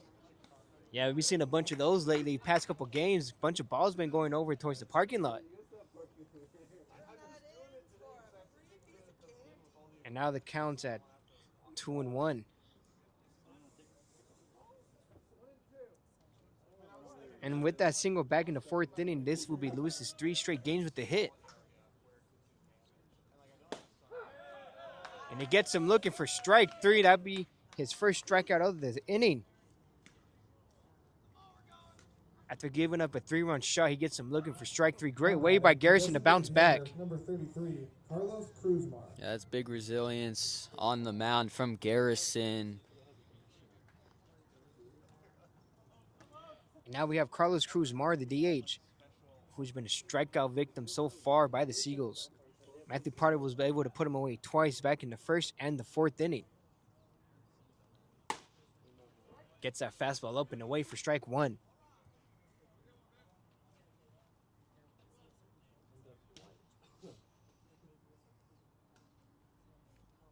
This is also the most strikeouts Garrison had in an outing. In each outing he's been in, he's only been getting 1 strikeouts.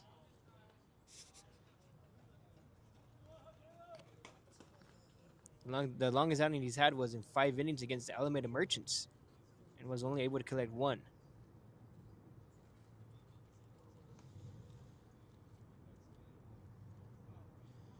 Count's even up at 1-1. And we have Joey D'Amelio in the on deck circle.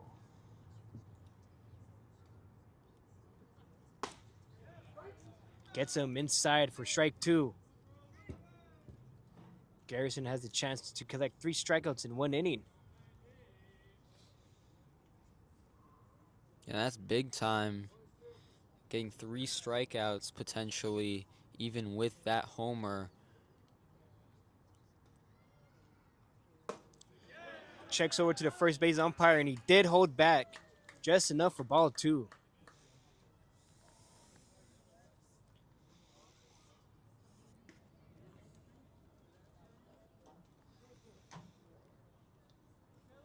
Now, Carlos Cruzmar been stacking up the strikeouts. He's currently sitting at 13 of the season.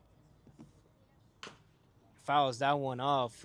Stays alive in this. I bet this would be his 6th pitch. Yeah, and Cruzmar has 2 on the day, just trying to stay alive in this count and not get that strikeout.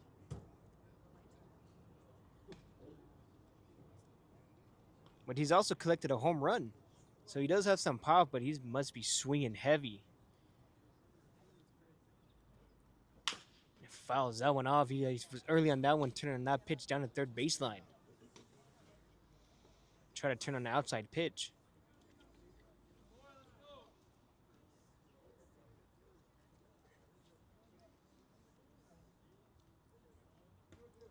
Count's even up at 2-2 with 2 outs.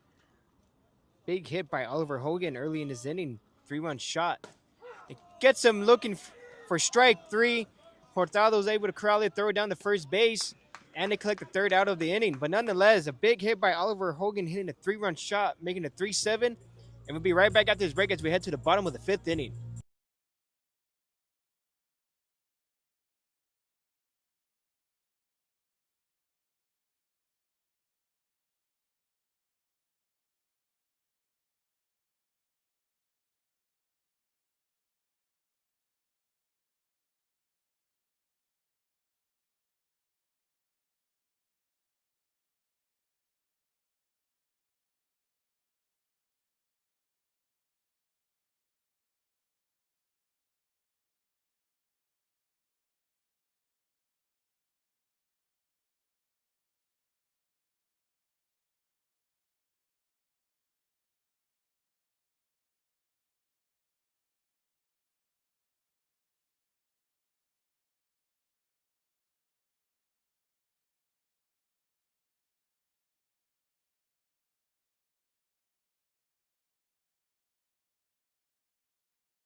Welcome back, folks, and thank you for tuning in to the San Francisco Seagulls taking on the Menlo Park Legends.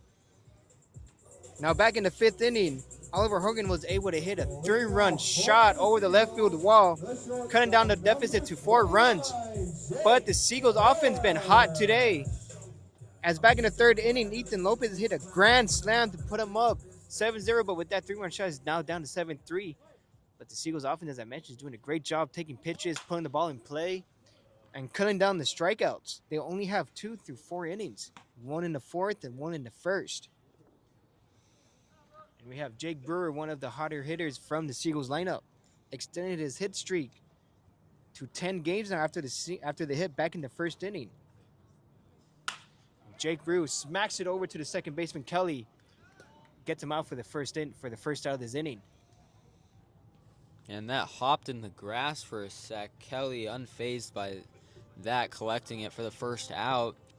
Colby Bonin on the mound for the Legends. He started off great, retired 4 straight batters, going 1, 2, 3 in the last inning, and now facing Heflin. Cade Heflin had a sac fly back in the 1st and flied out to left field. We have the 3rd baseman Fillinger running over, but it's too far ahead of him as it drops for strike 1 in foul territory.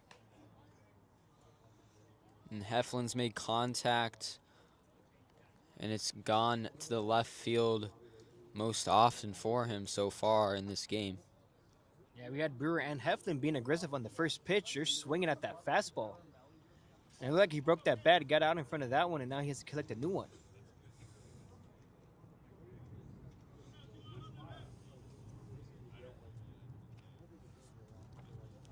Cade Heflin currently has 5 RBIs of the season. And he smacks it that to the same side over to third base side. Foul, and he's currently in the hole early on 0-2. And Heflin's been late on most of these Legends pitchers' pitches. A sac fly to left and a fly out to left earlier in this game. Good job by Heflin by sitting on that pitch. He was swinging right out at the gates and took it for ball 1. Now Heflin's still looking for his first hit. Hasn't had a hit in 2 games. Went 0 for 3 against the Walnut Creek Crawdads and 0 for 2 against the Alameda Merchants. And he just took that pitch outside for ball 2. Great eye by Heflin to even up the count in 2-2.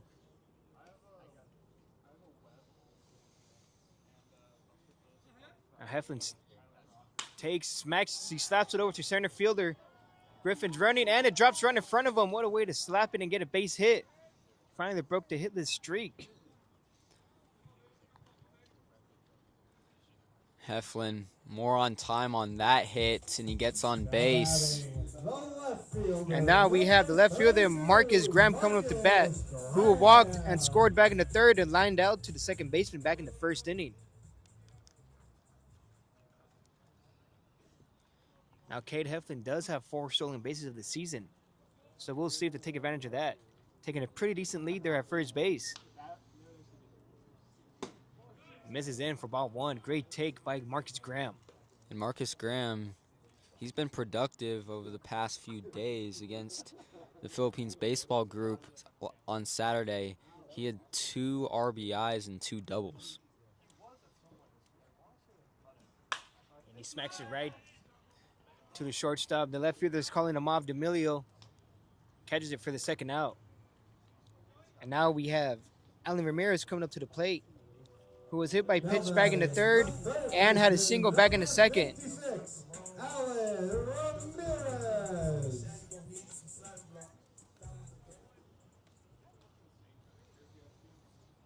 Now the Seagulls been doing a great job this time around reducing the strikeouts and putting the balls in play.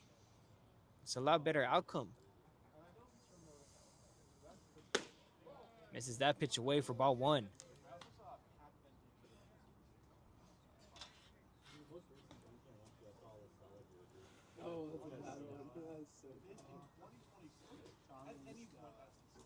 Alan Ramirez is still looking for his first hit of the season, of the year. And that one gets over his head, and there it is. As soon as I called it, he got his first hit.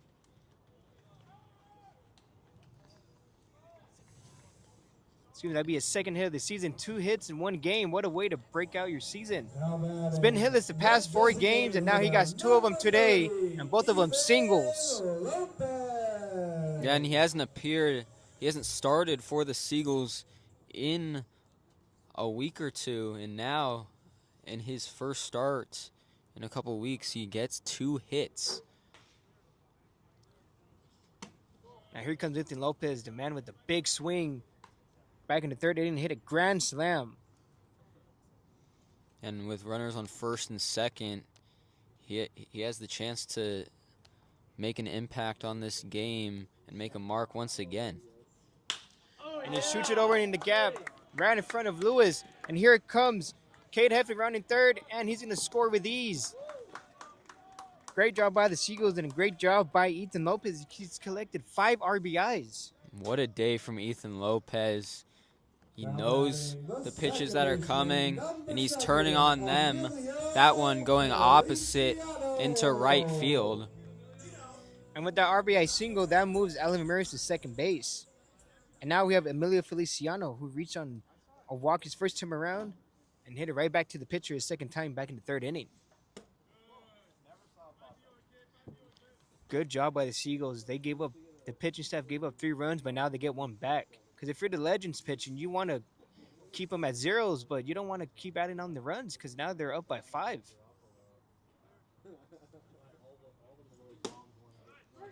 Takes for strike one, counts even up at 1-1. Every pitch matters if you're coming out of the Legends bullpen. You know, coming into this game, the Seagulls are coming in hot with the bats, taking pitches, as they only struck out twice and everything else has been put in play. And that one hits him right in the back. And now bases loaded for the top of the lineup. And now coming up to the plate is going to be AJ Hurtado. Flat out twice and earned himself a double back in the first inning. Yeah, Feliciano's reaction on that hit by pitch felt like a stinger for sure from Bonin.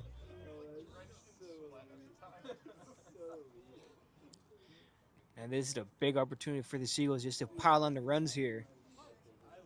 Now this is a guy that can get hit by pitches too. And Hurtado's been a ball magnet so far this season.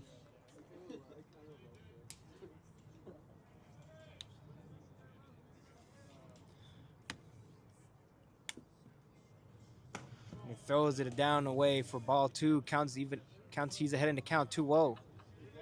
The most hit by pitches he's had was back on June 6th against the Sonoma Stompers. Had 3 in one game. And then 2 on June 13th. The Seagulls had bases loaded with 2 outs in the 3rd inning. And now, once again, in the 5th. A great job by the Seagulls getting runners on, pulling the ball in play, and taking pitches out of the zone. They have 2 walks and 2 hit by pitches. Takes low for ball 3. Hurtado's ahead of the count, so he does have the opportunity yet again to be aggressive. This was the same count he had back in the first where he ripped a double down the left field line. And he hasn't had many opportunities to showcase his power. Misses for ball 4. Hurtado takes the bag, and now we have another run for the Seagulls. Coming in to score is going to be Alan Ramirez. A walk-in run for the Seagulls. It's big time, extending the lead to 6, and now Colby Bonin will get checked up on the mound by Menlo's coach. And now coming up to play, we're going to have Christian Lamont, who struggled his first time around. He's currently 0 for 3. And it looks like they're going to have a pitching change for the Legends. And then we'll be right back after this break.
Hello, folks. Thank you for tuning in to the San Francisco Seagulls taking on the Menlo Park Legends.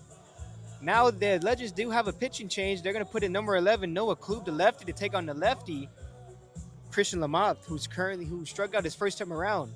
Now this will be Noah Klub's 4th appearance.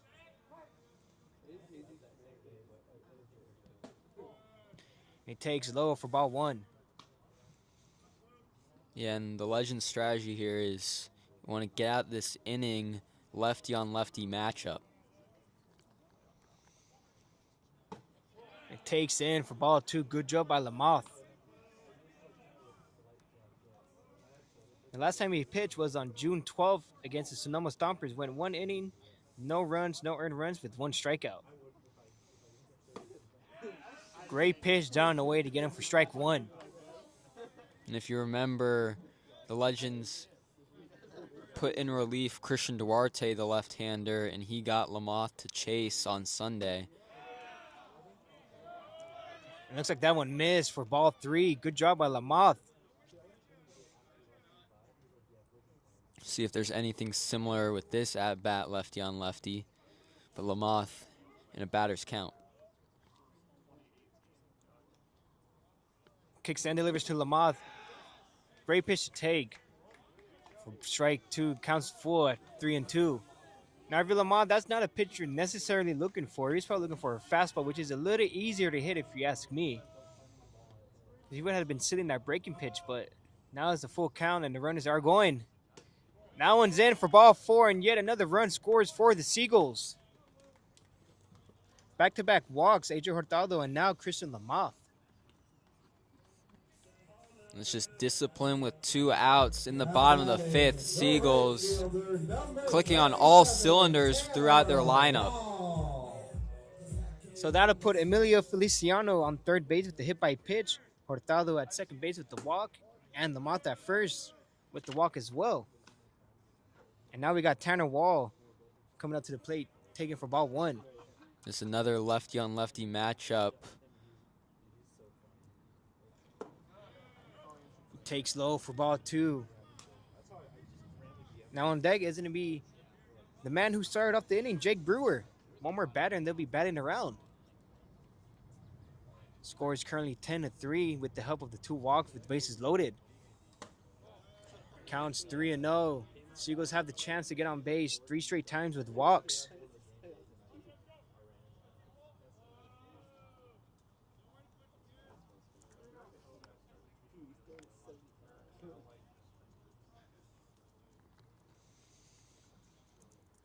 Kicks and delivers to the plate. Gets him for strike 1. Counts 3-1.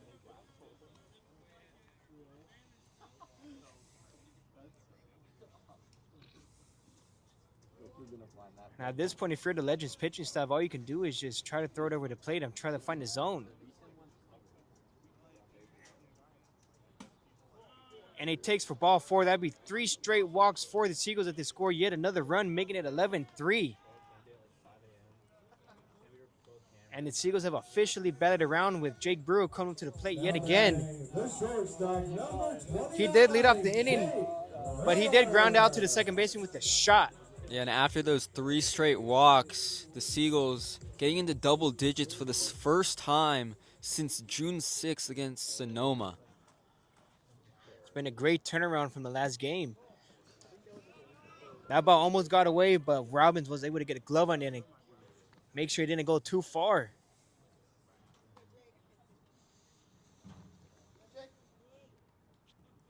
Now, Kluge's been having a bit of command issues or coming into this inning. He gave up 3 straight walks to the Seagulls offense.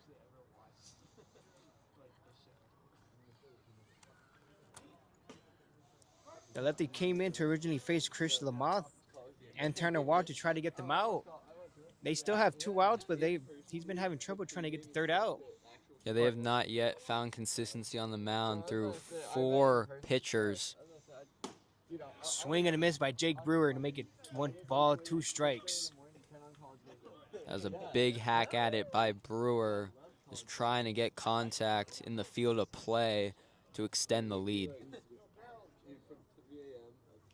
It's a big pitch here by Klube. He kicks and delivers, throws it to the plate, and he shoots it right over to the same spot he hit it earlier to Ryder Kelly. Fields it and throws it to first base. But nonetheless, the Seagulls are able to put on more runs, making it 11-3. And we'll be right back after this break as we head to the top of the 7th inning.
Welcome back, folks, and thank you for tuning in to the San Francisco Seagulls taking on the Menlo Park Legends. Now, back in the fifth inning, the Menlo Park Legends put up a big three-run homer by Oliver Hogan, but the Seagulls were able to answer back with 4 of their own runs with the help of walks.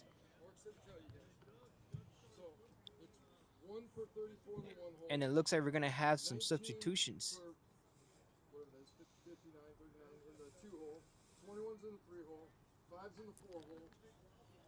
And we'll be right back after this break.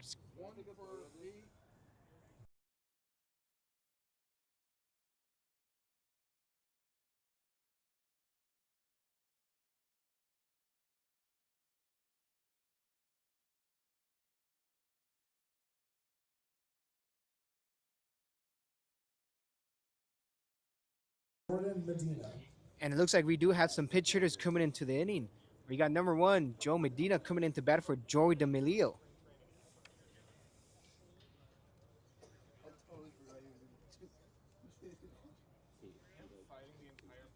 Now, Jordan Medina is currently batting .250. This will be his 3rd game appearance as well. Has 4 at-bats with 1 hit and collected 3 walks with 1 double. A swing and a miss for strike 1 in his first at-bat. Yeah, he was consistent hitter for Ohlone College last season. 3 home runs, 51 RBIs, a .385 average. It's going to be a lefty-righty matchup as Medina steps in the lefty's batter's box, and he takes for strike 2. Found himself in the hole early on, down 0-2. He does have 1 strikeout in those 4 at-bats he's been in. Caleb Garrison looking more comfortable on the mound. Yeah, he's doing a great job getting ahead early, as he is right now currently. And he's collected 3 strikeouts back in the 5th.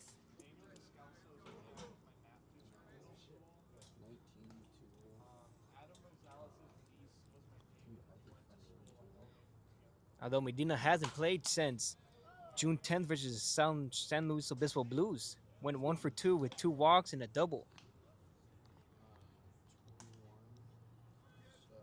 Fouls that one off to stay alive in his at bat.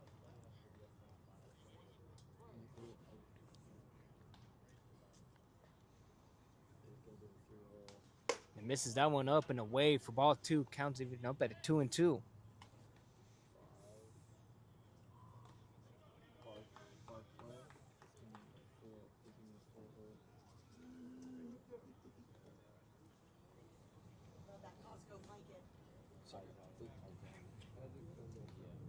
Count still remains in 2-2 as the Seagulls are up 11-3 in the top of the 6th, and he gets him swinging for strike 3. That'd be Garrison's 4th strikeout of the day.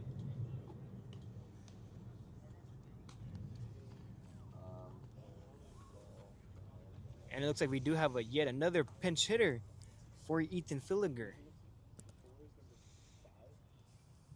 Now batting, number 2, Joaquin Stewart. And that's going to be number 2, Joaquin Stewart, coming up to the plate. In his 6 games played, he has 9 at-bats, but still does not have a hit yet. He's collected 3 strikeouts. And the Legends are showing back-to-back Ohlone College products. Last year at Ohlone College, Stewart had .384 average with 3 home runs and 51 RBIs. And he gets jammed in that one. You got Feliciano calling it, and it'll be the out number 2 for Garrison's, making quick work of these new hitters. It's not a nice efficiency on the mound from Garrison after allowing that 3-run shot from Oliver Hogan earlier.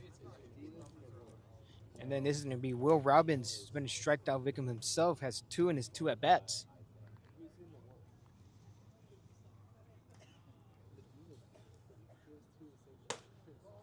Takes away for ball 1. Batting, catcher number 24, Will Robbins.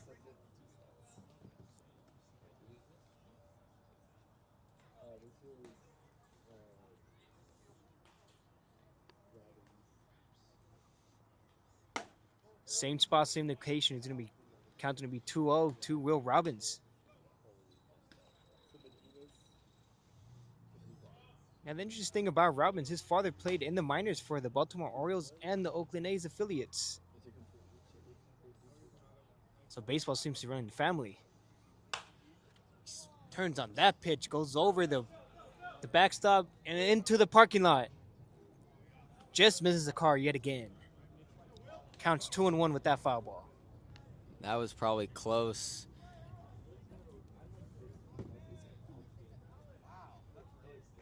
And we've been seeing those these past couple home games. So be careful where you park, folks, when you come to the Seagulls games. Foul balls are flying.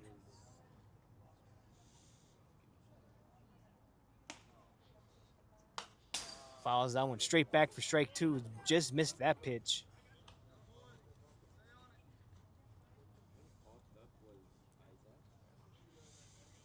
And then it looks like we're going to have another pinch hitter for the Legends on deck.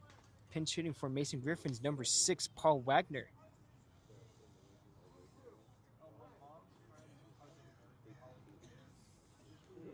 Counts 2-2 with 2 outs. Seagulls still up by 8 runs. Gets him looking for strike 3 and to end the inning. Score still remains 11-3 as we head to the bottom of the 6th, and we'll be right back after this break.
Welcome back, folks, and thank you for tuning in to the San Francisco Seagulls taking on the Menlo Park Legends. Garrison continues to mow down Legend batters as he struck out 2 to end the inning. And now we got Cade Heflin coming up to the bat. Cade Heflin's currently 1 for 2, had a single scored, flied out, and a sac fly back in the first inning.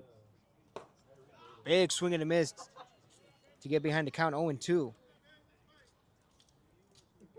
Now the Seagulls had a big inning back in the 5th as they batted around and collected 4 more runs with the help of the walks by the Legends pitching staff. And that one's hit him right in the foot, and he takes his walk to first base, and that'd be another leadoff runner.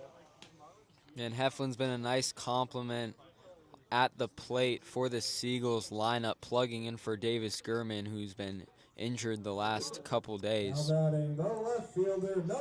Yeah, that's a big hole without Gurman, but the Seagulls seem to be doing just fine with 11 runs put up on the board. And now we have Marcus Graham coming up to the plate. He's earned himself a walk and scored back in the 3rd inning.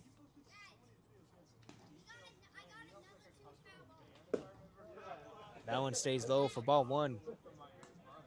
Now, Cade Heflin does have 4 stolen bags, but he has not shown off that speed yet. This will be his 2nd time on base, so we'll see if he shows it off right now with the lefty on.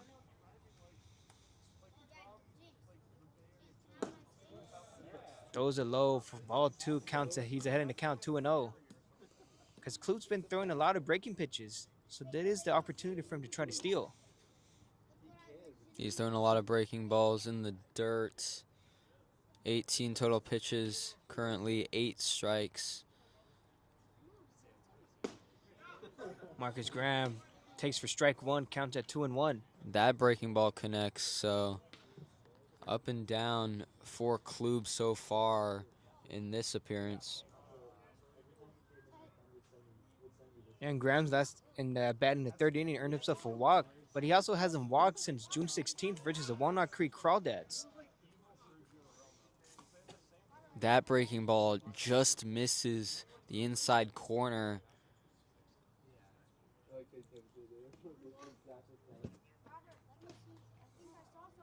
Seagulls offense still remains patient even though they're up 11-3. Takes low for ball 4, and that'll be another Seagulls walk. And now coming up to the plate, it's going to be Alan Ramirez, who's had himself a day. Has 2 hits and was a hit by pitch and scored in 2 of those times. 1 back in the 3rd and once back in the 5th. So that moved Cade Heflin to second base, and Marcus Graham's going to be sitting at first base. Now Menlo Park is calling time to check on Noah Klub. Seen quite a few mound visits by the Legends. It looks like it's going to be yet another pitching change.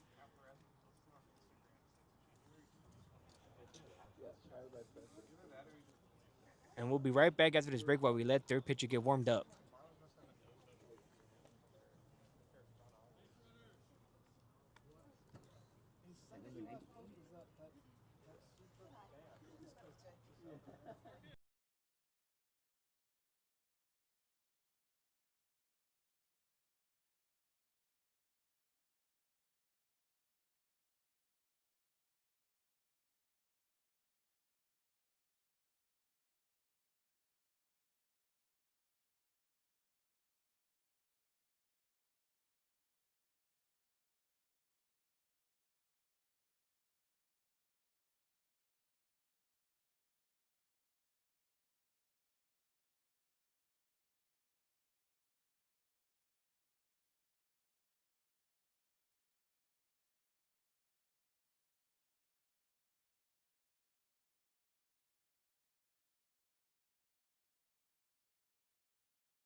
Welcome back, folks, and thank you for tuning in to the Menlo Park Legends taking on the San Francisco Seagulls.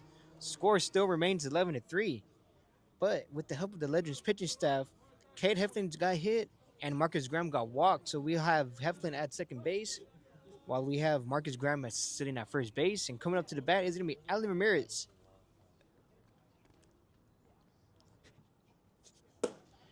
Throws it down away for ball 1.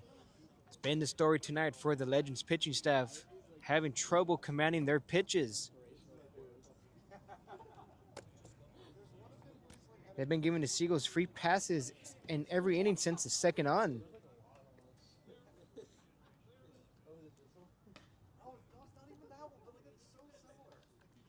The most walks given up was back in the 5th inning with 3 straight with bases loaded, and that was able to give the Seagulls 4 runs. And back in that inning, top of the 1st, the Legends were able to strike back with the 3-run shot, but erased those runs quickly as the Seagulls just continue to pile on the runs. And with runners at first and second with 0 outs, they have a chance to pile on some more. And that'll be either another hit by pitch yet again by the Legends pitching staff. Bases are loaded now once again. Designated hitter number 30, Ethan. The Seagulls have seen a lot of bases loaded opportunities, and now Ethan Lopez has another one. See if he can do the same thing as in the third inning. And that would be the 4th hit batter tonight. So the Seagulls just continue to get free bags, and they've been taking advantage of it by getting big hits or just letting the pitchers do what they've been doing all night and missing the zone. And this is a prime opportunity, even if it's not a potential grand slam. Still with 0 outs, just getting any contact into the field of play can advance a run to score. And along with those hit by pitches, they walked 6 Seagull batters. So we'll have Alan Ramirez standing on first, Marcus Graham at second, and Cade Heflin standing on third base. And it shoots it right over to the third baseman, Fillinger. Tags, throws, and he's able to beat it out. Ramirez just got the foot in there. Although the third baseman, Fillinger, was able to tag Marcus Graham to collect the first out. Would have been a very big double play, but thankfully Ramirez legged it out and was able to get a run across the board. Just keep extending that lead if you're the Seagulls, the hit at a time.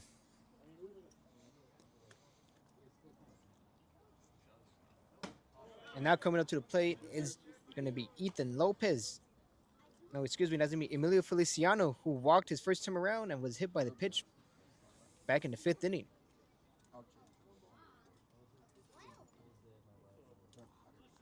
Ethan Lopez was showing off the speed.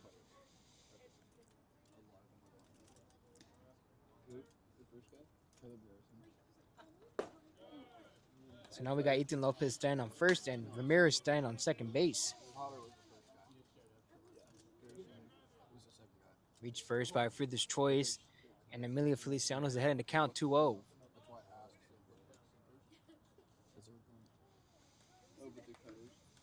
And on deck, it's going to be AJ Hurtado.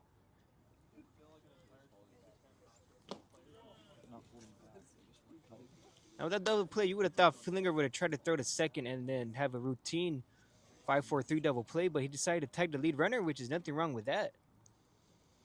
But with that tag, he was only able to get 1 out.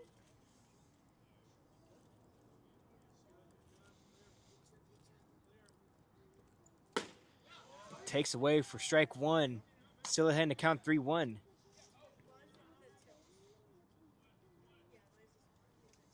Been seeing that count quite often.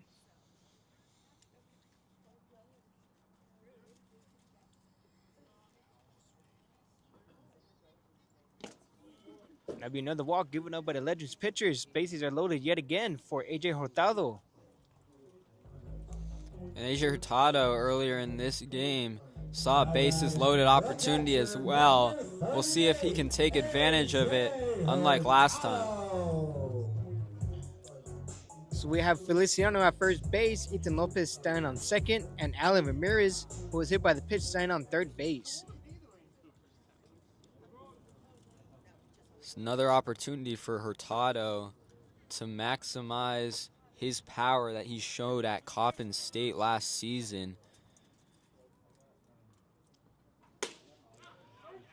Takes a fastball that made some noise for strike 1 for down and away.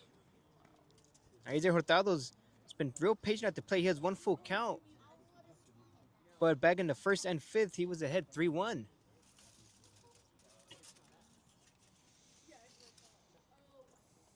Takes away for ball 1, counts even up at 1-1.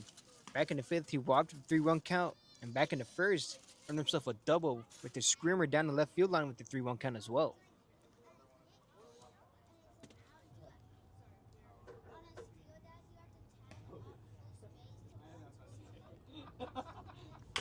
And he shoots it right over to third baseman Fillinger, and it's foul. Now this will be Feliciano's first time in a 1-2 count.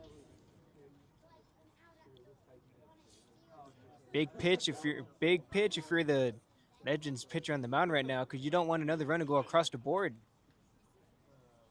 Still be in the top of the 7th inning after this out, but still, You're already down by 9 runs. You need to get all the outs you can get without having any more runs go across.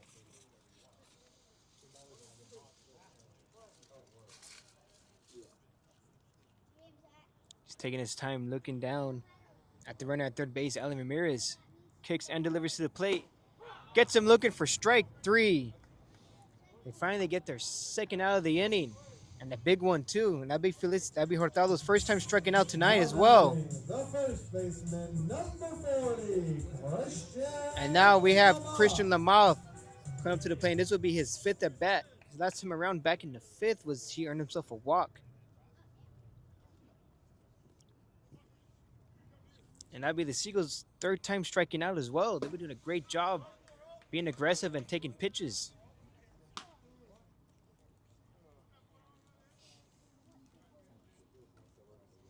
They had 1 strikeout back in the 1st, 1 in the 4th, and now 1 in the 6th with Hurtado. And it shoots right up the middle in front of Griffin. And that's going to be a 2 RBI single, and that will move Feliciano to third base, scoring Graham and Ramirez. Oh, excuse me, that would be Ramirez and Lopez. Yeah, that's Christian Lamouth just turning on that one. Hasn't had his best day at the plate so far, but getting into the hit column now and extending the lead to 11 runs. And now we got one of the Seagulls' hottest hitters, Tanner Wall, who currently expanded his hit streak today with the single back in the 1st inning. Takes for strike 1.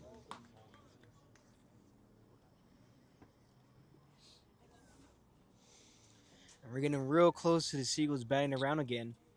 Jake Burrow on deck, and we're going to have Cade Hefton who started it off in the hole. Tanner Wall falls straight back to the parking lot. It looks like it just missed with the reaction from the bullpen, the Legends bullpen. These Seagulls batters, each and every time they're up to hit, they're having opportunities to get runners to score. RBI opportunities continue for the Seagulls. Yeah, it looks like a completely different offense compared to Sunday. They'll do a great job of moving runners, having great productive at-bats, but when it comes to the moment of bringing them in, they'll strike out looking or swing at bad pitches. But now Tanner Wall took for ball 1, counts 1-2 with 2 outs. Seagulls up by a whopping 11 runs here in the bottom of the 6th inning with the help of the Legends pitching staff.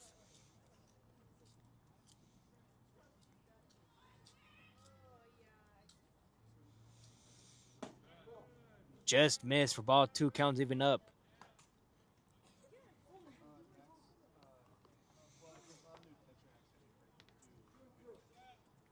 And a lot of these opportunities to extend the lead for the Seagulls have come with 2 outs.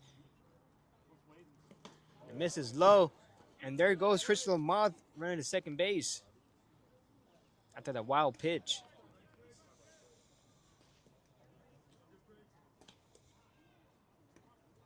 Now Tanner Wall has the opportunity to continue his streak with the runners on 2nd and 3rd after that wild pitch.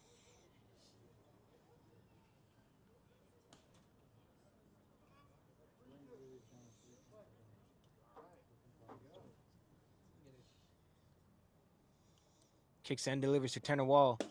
Misses in for ball 4. That'll be his second walk of the night and back-to-back at bats. Bases loaded once again for the Seagulls with 2 outs in the bottom of the 6th inning. Just keeps on getting better each and every at-bat and plate appearance for these Seagulls batters.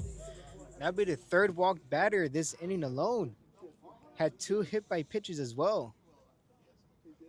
And the single by Lamouth. Nearly every batter went on base who came up to the plate. Fouls that one back as he got jammed with the fastball in. Now the batter on deck is Cade Heflin, who started off this inning. Got on base with the hit by pitch. Seagulls have the opportunity to bat around twice in back-to-back innings as well.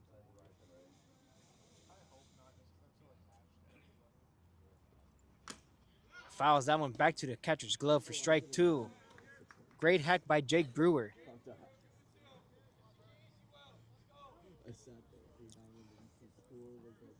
Brewer's looking for that big contact. Been having himself a game as well. He ended up with the RBI triple back in the first inning. And he also got hit by a pitch back in the third. He's been on twice and scored twice. And he takes low for ball one. Back in the fifth, he hit a shot to the second baseman, Ryder Kelly, but he was able to field it and throw it out.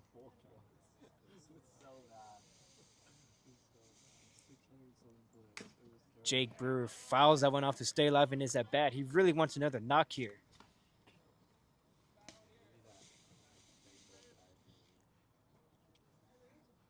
With the triple back in the first, he's currently sitting at a 10-hit streak. One of the longest streaks in the Seagulls lineup right now.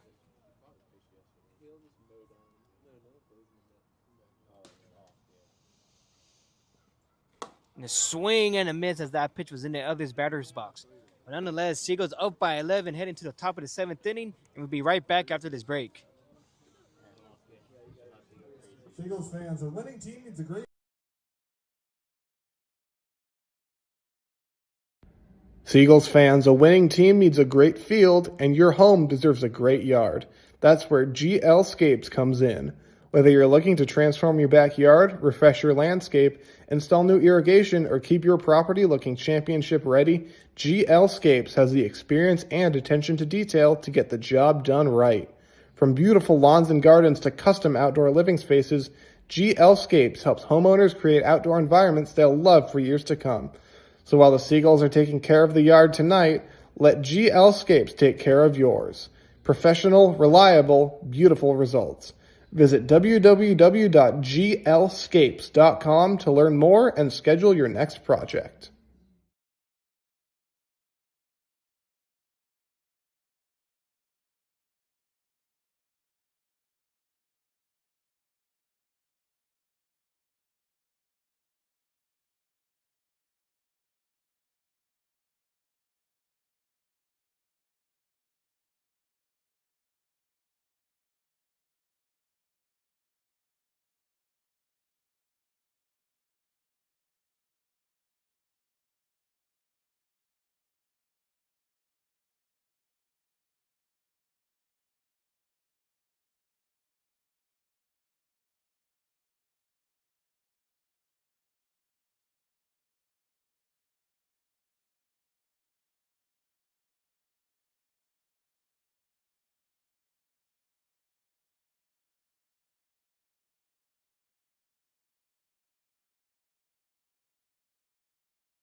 Welcome back, folks, and thank you for tuning in to the San Francisco Seagulls taking on the Menlo Park Legends.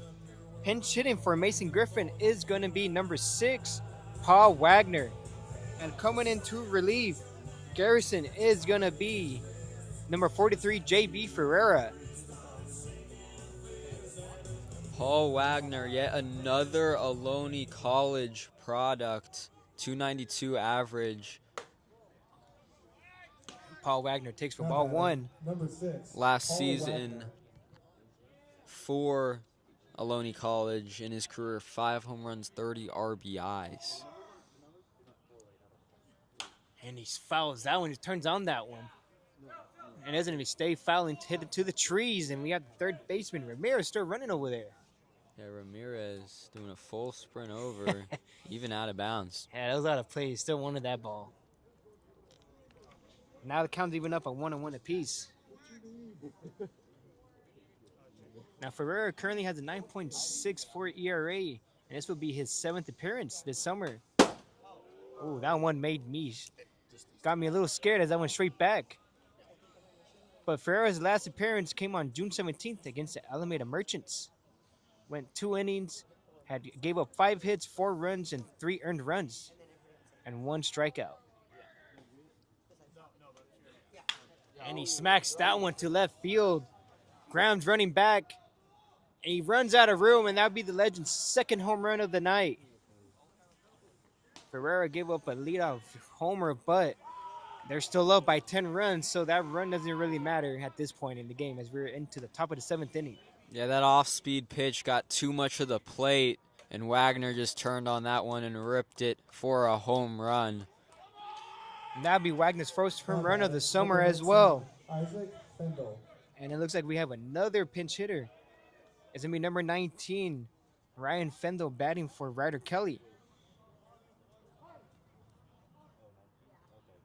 And that's also for a first home run given up as well. He turns on that one, almost hit the third base coach. Got away just in time. And Isaac Fendel this summer, 12 at-bats, 333 average with 2 RBIs.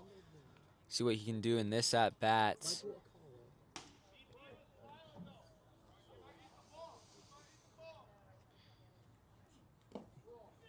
Great pitch, trying to get him to chase, but count even up by 1-1.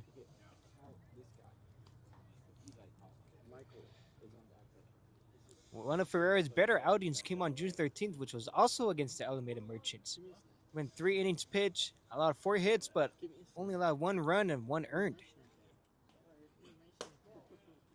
Although he did not get any strikeouts that outing, but he only gave up 1 earned run, so that was, if you ask me, that's a great way to end the night.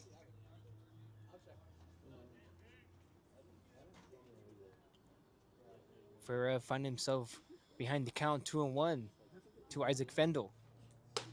Misses that one way up for ball 3. Now the Seagulls pitching staff haven't given up a walk since the first inning. The last batter to earn himself a walk was Aaron Lewis back in the first. He shoots that one over close to the third base coach yet again for strike 2. Yeah, Ferreira's been a little bit loose with his command. You've seen him miss on his off-speed, miss on his fastball, and then get too much of the plate when he's trying to find the zone. And we're starting to see it right now. Missed up with the breaking pitch back with the first batter and turned on that one, took it over to left field wall, and now he gave up a walk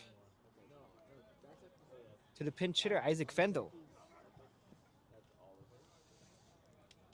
That'd be his 4th of the summer. 21, Michael Aikawa.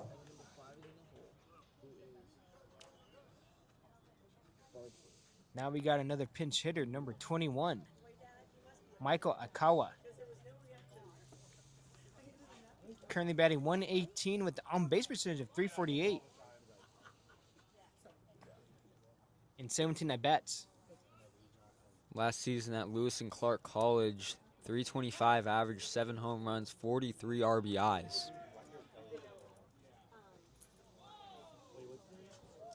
Yeah, for Aikawa, he's been having a cold bat. In the last 7 games he appeared in, he's been hitless.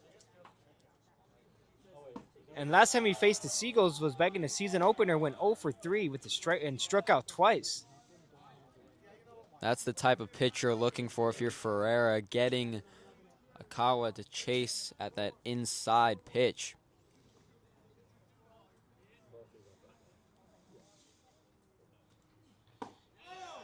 What a pitch! He didn't know what to decide to swing or not, but he got him looking for strike 2. Get some chasing on one pitch, get some looking on another. Nice command from Ferreira in this at-bat. Ferreira looking to get his 3rd strikeout of the summer. Big looking breaking pitch for ball 1. That one stayed up.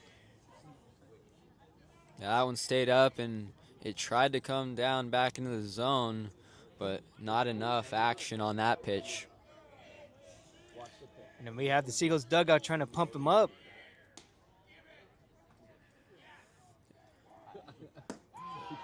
Misses low for ball 2, count even up at 2-2. Have Isaac Fendel standing on first base after the walk. Ferreira still looking for that first out of the inning.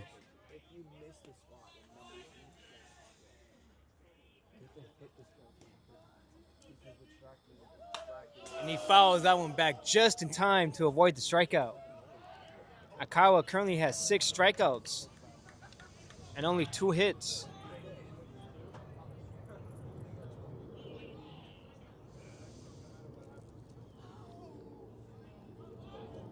Aikawa is coming out of Lewis and Clark University.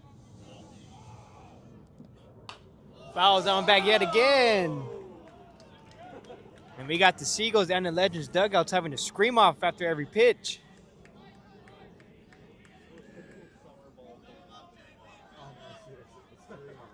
Akawa had a great freshman year at Lewis and Clark, earned himself the third base starting spot his freshman year, and started 34 out of 35 games. And the miss is just in for ball 3, counts full 3-2 to Akawa.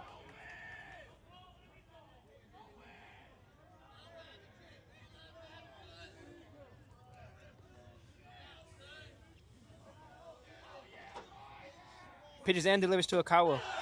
Gets him looking for strike 3. Ferreira collects his third strikeout. Had him looking. Yeah, first strikeout of the night, third strikeout on the season, a much needed confidence boost on the mound for Ferreira. Yeah, big confidence boost. He left the hanger, and Paul Wagner was able to turn on it over the left field fence, and he also gave up a walk to Fendel. But with that strikeout to Akawa, hopefully he could turn things around. And the good thing about this pitching staff tonight is they have collected a strikeout in each inning.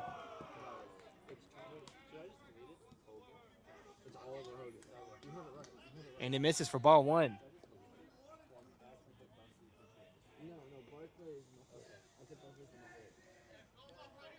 And we have batting Oliver Hogan, who was hit by a pitch back in the first, struck out, and hit a 3-run shot back in the 5th inning. Gets under that one, and it looks like Feliciano is calling the outfield off, and he catches it to collect the second out. Yeah, long first out to collect from Ferreira, and then gets a quick second out.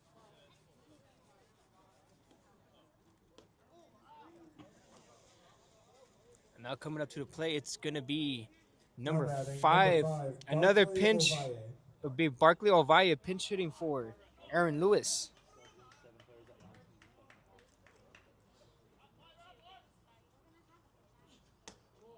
Barkley Ovalle takes for ball 1. Hurtado tries to back throw to Fendel, but it's not in time as he's able to get the hat in there. A solid attempt from Hurtado trying to gun down Fendel at first.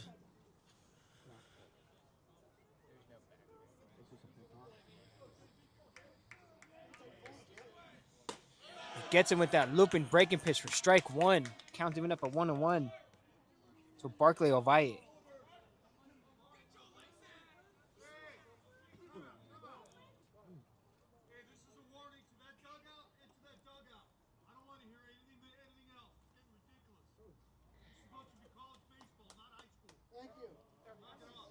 Now it looks like the infield umpire gave the warnings to both dugouts.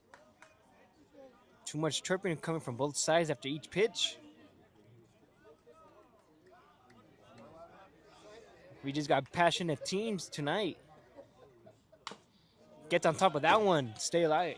What can you say? JV Ferreira is a favorite in that locker room and dugout for the Seagulls all season long so far. Seems like he's a team favorite as the dugout's been going crazy for him all inning.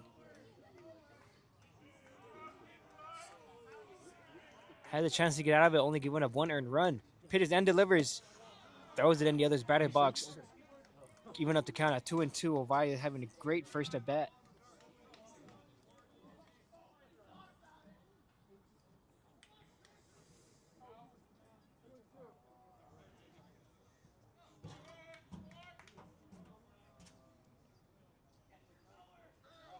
And on deck, we have another pinch hitter.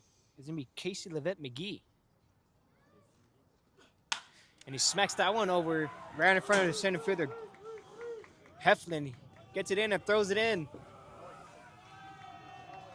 And that'd be runners on first and third with 2 outs as Fendo is able to go to advance to third base after that single.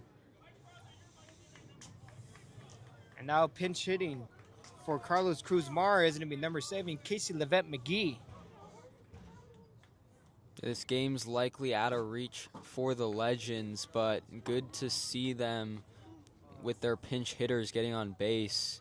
It's positive going into their next game against the Seagulls tomorrow at home. Yeah, their bench players are coming in, swinging the bats aggressively, and it's been going their way with the home run. And we had a couple singles and a walk.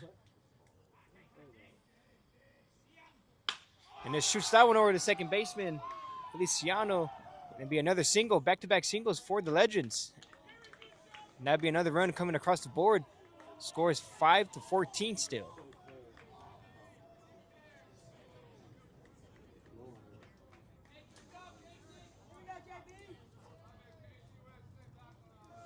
And that'll move Ovaya to second base after that single. Ferreira needs to settle down. 2 outs in the inning. Just needs one more out to retire the side. But can't allow the Legends to get going. And now we have Jordan Medina coming up to the plate, who struck out his first time around. He fouls that one straight back into the parking lot again. No reaction by the Legends bullpen, so it looks like it avoided the car.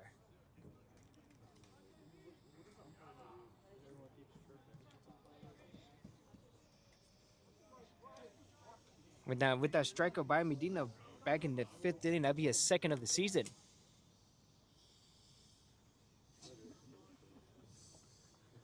And look at the runner at second base. Ovaya is taking a pretty big lead. And he shoots it right to the right fielder wall. And he collects it to get the 3rd out of the inning. The score still remains 14-5, and we'll be right back after this commercial break, heading to the bottom of the 7th inning.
Welcome back, folks, and thank you for tuning in to the San Francisco Seagulls taking on the Menlo Park Legends.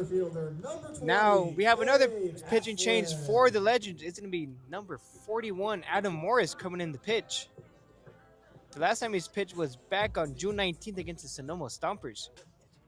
Went 2 1/3 inning and was able to get out of it unscathed. And now coming up to the plate is going to be Cade Heflin, who had a single and hit by pitch back in the 5th and 6th inning. Takes for ball 1. It's me on lefty-lefty matchup. Takes away for ball 2 as he didn't chase at that. Great take. This is the 6th pitcher up to the mound for the Legends, Adam Morris, who's had 2 appearances, 2 1/3 innings so far this season for the Legends out of the Monterey Peninsula College. In his time on Monterey Peninsula, he has a 12.86 ERA in 7 appearances. Heflin shoots it right over to left field, and he's able to get the first out. Ovai is able to glove it and get the first out. And now coming up to the plate is going to be Marcus Graham. Land out to the second baseman, walked and scored. Right out and was able to earn himself 2 walks tonight. Remains to stay patient at the plate.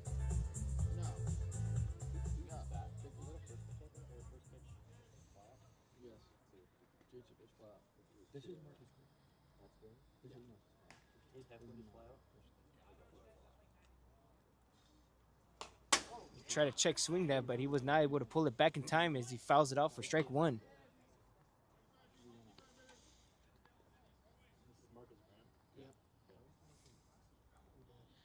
Now, Adam Morris's time at Monterey Peninsula College was very limited. Only went 7 innings pitched, but gave up 11 hits and 10 earned runs and collected 8 strikeouts.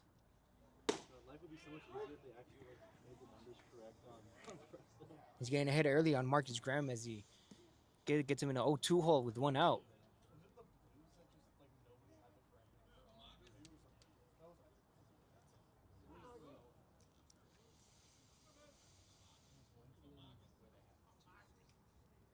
Kicks and delivers to Marcus Graham. Try to get him in with that breaking pitch, but he missed for ball 1.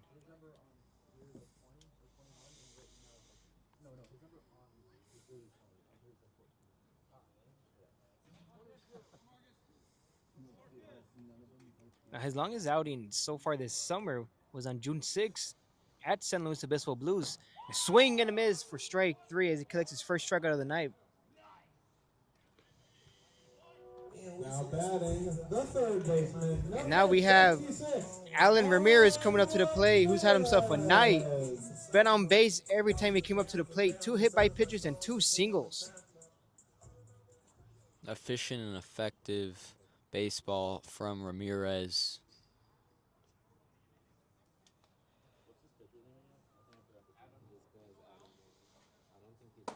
Takes up for ball 1. Try to get him with that fastball.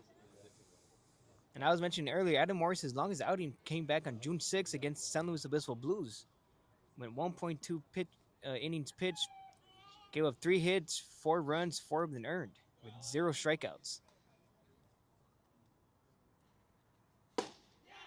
Gets a strike for strike 1, counts even up a 1-1.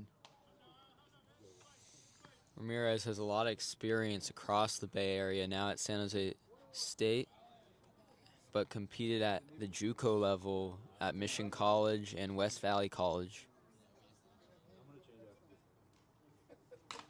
Fouls it straight back into the catcher's mask. Strike 2 counts 1-2. That one flew at the backstop. As always, the scary thing as a catcher when you take foul balls off the mask.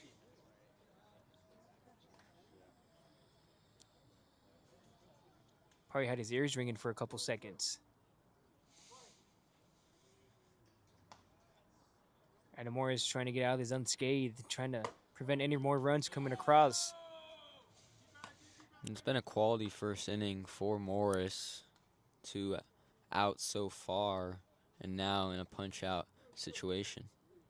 It's only the second time this game that they get the first 2 runners out. The first 2 batters out. And he shoots it right over to the center fielder, Griffin. He's under it, and he's going to get the out. The last time they had the first 2 batters out was back in the 4th inning. But we'll be right back after this break as we head to the top of the 8th. Score still remains 5-14.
Welcome back, folks, and thank you for tuning in to the San Francisco Seagulls taking on the Menlo Park Legends.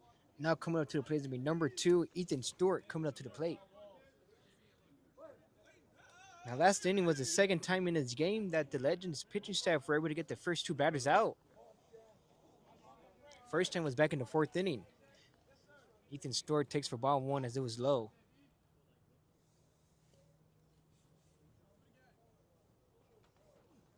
Excuse me, it's Joaquin Stewart. He shoots it right over to left field. Graham is going to call it off and get the first out of the inning. Great communication by the outfield. Another quick out for Ferreira on the mound. That's what you need when you're trying to close out this game. And it looks like it's going to be another pinch hitter. Nick Madrigal is going to be hitting for Will Robbins.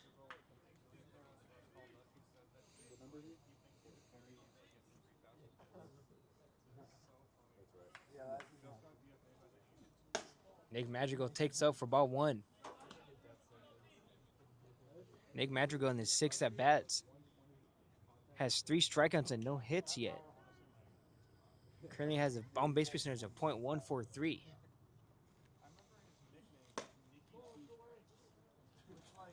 In each appearance he made, he has a strikeout in each, but he was also able to put the ball in play as well.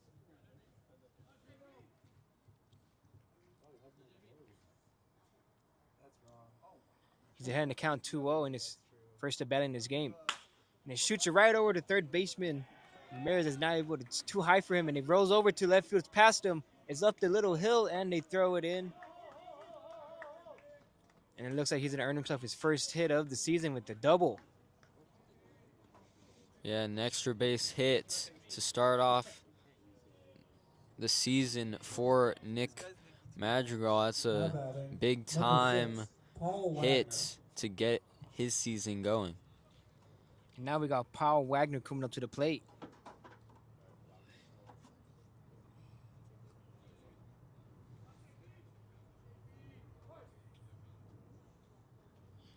Paul Wagner currently has a .083 average this summer. In 12 at-bats and 8 games played, and gets jammed, but he was able to get a hole. Lamont is not able to glove. He's able to glove it, but he's not able to make a play on it, as Wagner is able to get out for a single.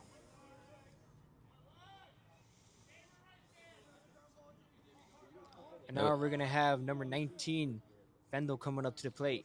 Though it's still a 9-run game, the quality at-bats from the Legends against Ferreira. Yeah, with that single, that'll move Nick Madrigal to third base. Bounced off Lamont's glove, and Paul Wagner standing on first base. Yeah, it seems like the Legends bench players are starting to put the ball in play more. Doing a lot, having better approaches at the plate than the starters tonight. But nonetheless, it's still 5-14. They have a lot of work to do if they want to try to come back in this game.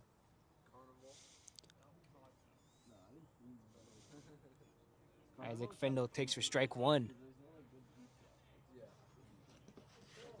Ferreira throws that one in the other's batter's box, but Hurtado has been a great job this summer blocking pitches and keeping him right in front of him, preventing any runners from advancing.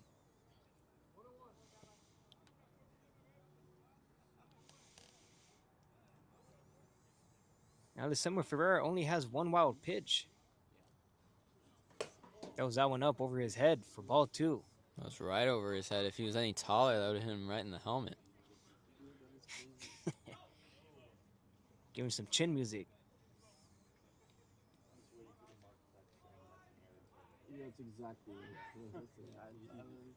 Ferreira's taking his time, kicks and delivers. He fouls it straight right to the dugout. He's able to get a hand on it from one of the bench players.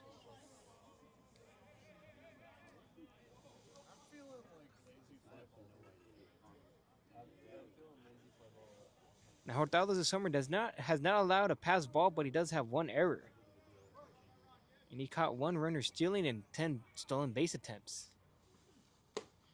Big looping curve away for ball 3, counts full at 3-2.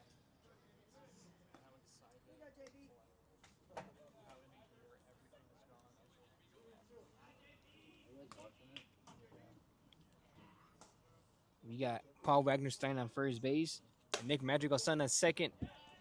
And that'd be bases loaded with one out here in the top of the 8th inning. Legends finding some late life here in the 8th innings. And that's 2 walks for Fendel to start off his plate appearances, and that's big time start with bases loaded in this 8th inning. And that'll move over Paul Wagner to second base. But the Seagulls still have a chance to get out of it with the double play. And even if he does get a base hit, brings in 2 runs, they're still up by 7 runs with only 5 outs to play with the Legends' opportunities. They didn't get much going for them early on in the game, as Matthew Potter was able to mow him down, as well as the rest of the pitching staff tonight. Yeah, when Matthew Potter has the outing he had on the mound, there's not much you can do if you're the Legends lineup. Yeah, although he did give up a couple of walks and had 2 hit batters, they weren't able to do anything with those free passes, unlike the Seagulls. They had a whopping amount of walks and hit by pitches, but they would just get those 1 hit or remain patient at the plate and let the pitchers throw balls, and they were able to walk in more runs. And a big looking curveball for ball 1. Ferreira just hasn't been able to consistently hit the zone on that curveball. Has been Michael Akawa, who came in back in the 7th inning. He struck out his first time around. Takes for ball 2, counts 2-0. Hurtado trying to frame these off-speed pitches to get the umpire to call strike, but unsuccessful. Yeah, we've seen Hurtado do that quite a few of the times throughout the night, trying to steal some strikes, and that's to be his first hit batter of the night. As they get another run, it scores 14-6. That'll bring in Nick Madrigal to score. Paul Wagner to second base. Excuse me, that would be Paul Wagner to third base. Isaac Fendel to second, and Michael Akawa to first. So it's not the types of innings you want on the mound if you're the Seagulls pitching staff, and now Benjamin Juiced coming in for San Francisco. And we'll let Benjamin Juiced warm up, and we'll be right back after this break.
Welcome back, folks, and thank you for tuning in to the San Francisco Seagulls taking on the Menlo Park Legends.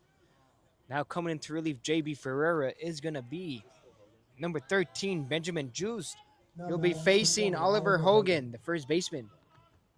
And this will be Juice's 5th appearance. Currently has a 6.10 ERA in 10 pitches, in 10 innings pitched. Jammed him over and found a hole where no one was standing. And that's going to be 2 runs scored. And Oliver Hogan gets himself a double. What a block by the shortstop. Brewer, by that ball bounced, and he was able to get in front of it to prevent the runners from advancing. Now the score is 14-8. That's another successful RBI opportunity from Oliver Hogan. He had a 3-run shot earlier in the game, and now he gets a much-needed 2 RBI double for the Legends to cut the lead to 6 in the top of the 8th. Yeah, that brought in Paul Wagner and Isaac Fendel. And now we have Ikawa signing at third base and Oliver Hogan signing at second base. And now we got Ovia coming up to the plate. Yeah, Novaya, he had a single in his last at bat, so if he can continue that, then it's dangerous for the Legends. Yeah, the Legends been swinging the bat. They've been having great at bats ever since the bench came in. Now they're down by 6 runs here in the top of the eighth inning with only one out. But Ovia is in the hole 0-2 to Benjamin Juiced.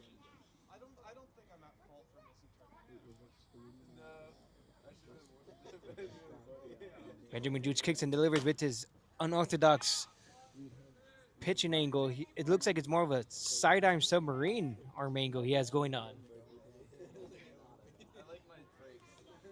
Sometimes I wonder how they convinced their coaches to allow them to pitch like that. But it seems to be working for him because his last outing versus the Sonoma Stompers, he went 3 innings pitched and allowed 2 earned runs. And he fouls it straight back, goes over the booth, over the stands yet again. We've seen it's been raining foul balls here tonight. Count still remains 0-2. That was just over our heads. Thankfully, it went right over. And in his last 4 outings, he has collected 5 strikeouts. Make that 6 strikeouts for Benjamin Juiced. Big swing and a miss with that looping breaking pitch. That was some great action on that pitch. Gets out. That was a big strikeout because the Legend's been putting the balls in play and it's been rewarding them. It was a necessary second out in this Now inning batting number 7, to Casey Levitt limit the damage and have an opportunity to get out of this inning.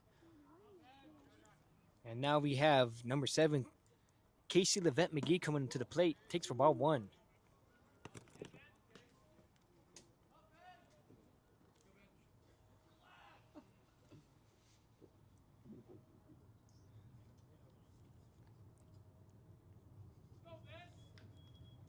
Benjamin Juice taking his time, doing what he can to get out of this inning by preventing any more runners coming across the plate.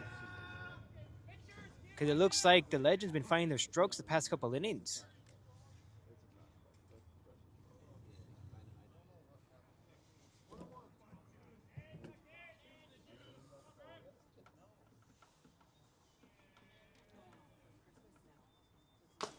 Gets him swinging for strike 2. Great pitch by Juice.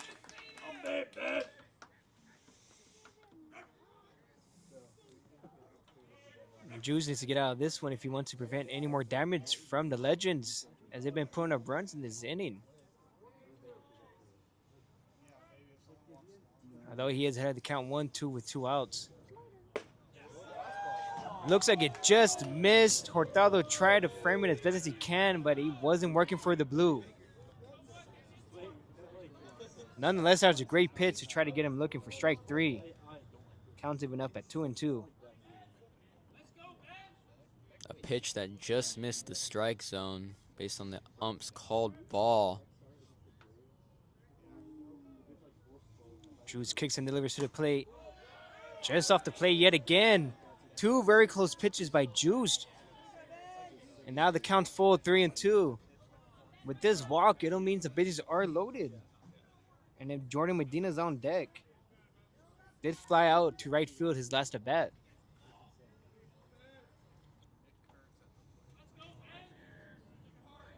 Juice does have 5 walks given up in his appearances.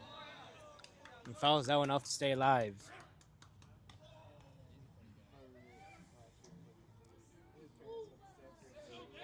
And it is a big pitch. Even though you're still up by 6 runs, you just don't want that one big hit to start a late game rally going for these Legends.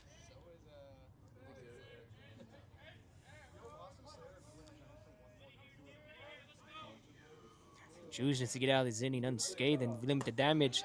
Be ball 4, bases loaded for Jordan Medina. We have McGee starting at first, Oliver Hogan starting at second, and Michael Akawa starting at third base. Now batting number 1, Jordan Medina. Now Medina only has had one hit in his 5 at bats, but you don't want him to get the second big one here for him. Fouls the one back for strike one.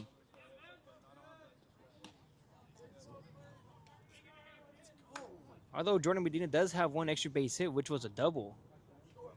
But that'd be his only extra base hit this summer.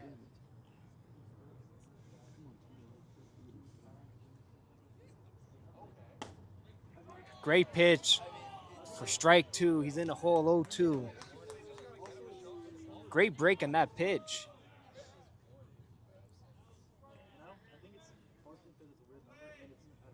And if the Legends do manage to get him on base, and that one's going to be smacked down, just foul towards the left field line.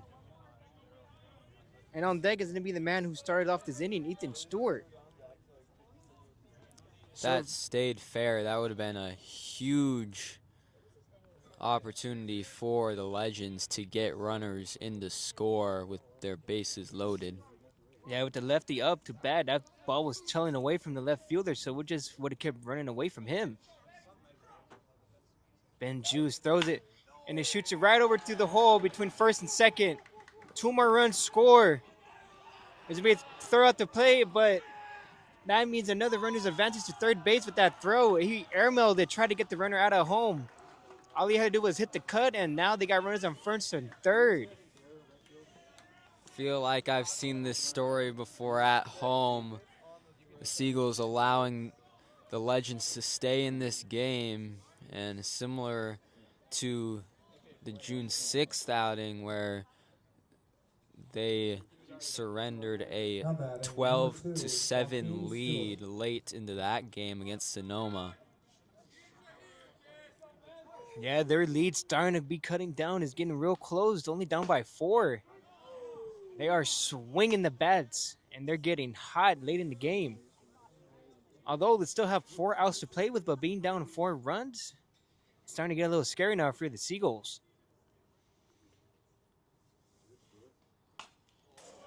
Throws it in for strike 2. It's also very similar to opening day where the Legends rallied to come back and only lost by 2. The Seagulls ended up holding on, but another competitive game coming down to the final few innings.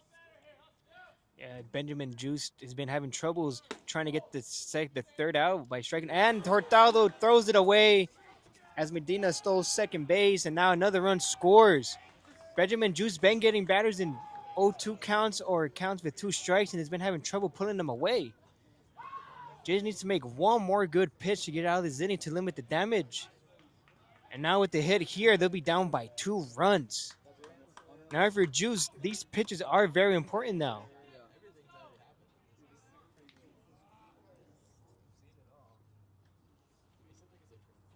And strike 3, they finally get out of the inning after the Menlo Park Legends put up a bunch of runs and a bunch of hits, put the balls in play. They batted around in this inning alone, and now they're down by 3 as if we're heading to the bottom of the 8th inning. We'll be right back after this break.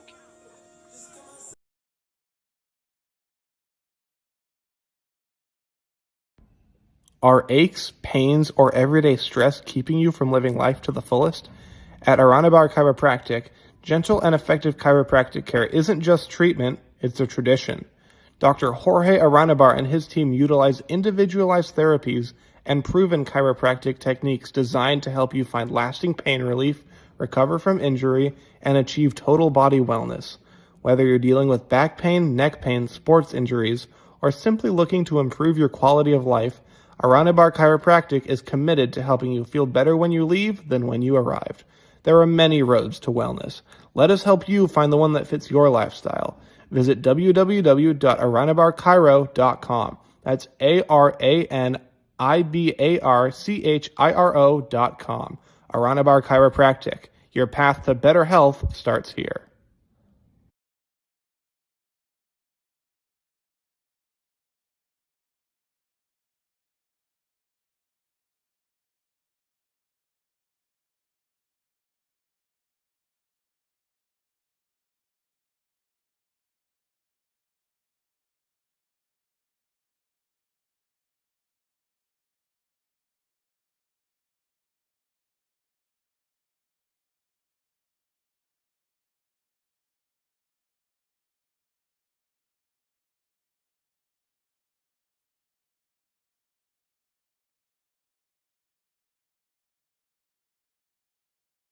Back, folks, and thank you for tuning in to the San Francisco Seagulls taking on the Menlo Park Legends.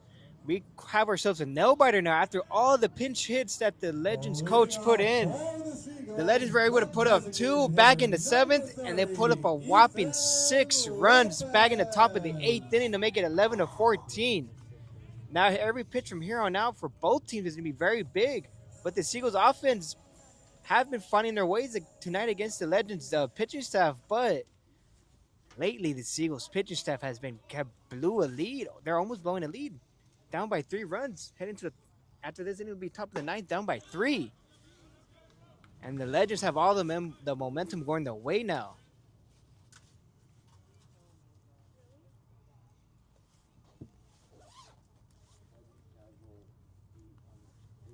They have come to the plate. It's going to be Ethan Lopez. Big swing and a miss. Strike 2 is down the hole, 0-2.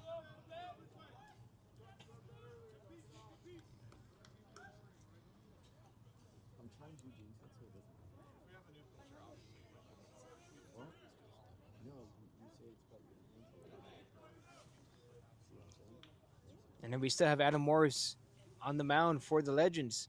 Has 1 strikeout so far in his 1 inning pitched. Ethan Lopez currently 2 for 6. With a big number in the RBI column with 6 and no strikeouts, having himself a great game.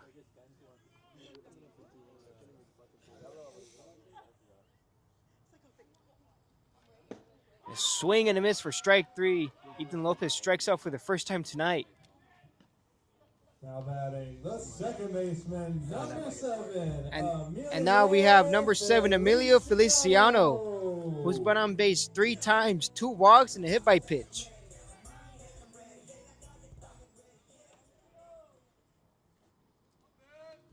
And for the Seagulls, that'd be only their 5th strikeout tonight.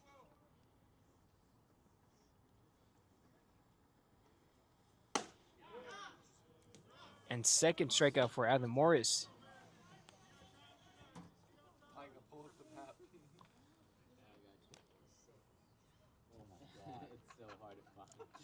Now for the Seagulls, you're trying to want to put at least another run on the board to make it a little bit more difficult for the Legends to try and come back.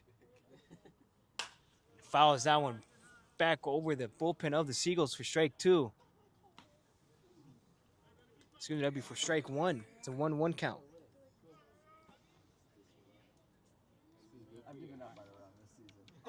And on deck for the Seagulls is going to be number 38, AJ Hurtado.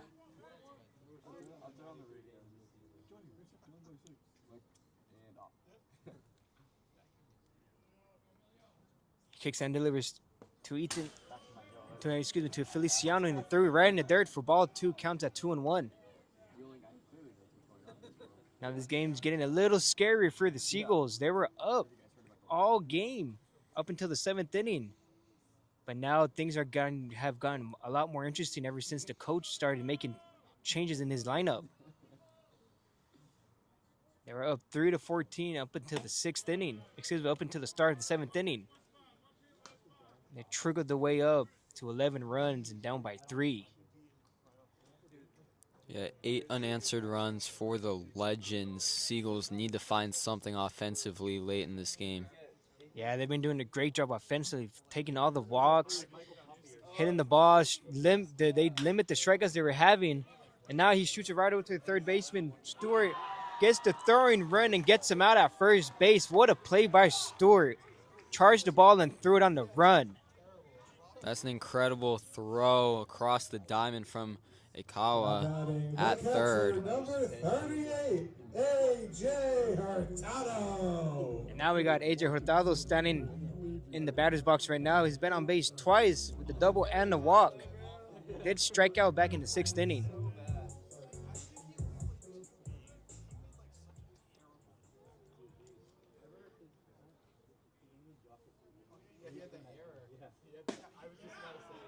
Hurtado takes the first pitch for a ball.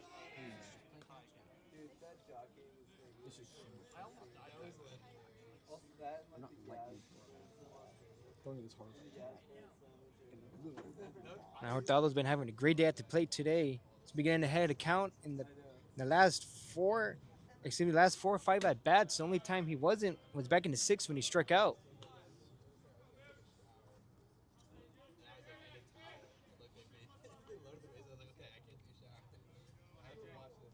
And on deck for the Seagulls, we're going to have Christian Lamoth.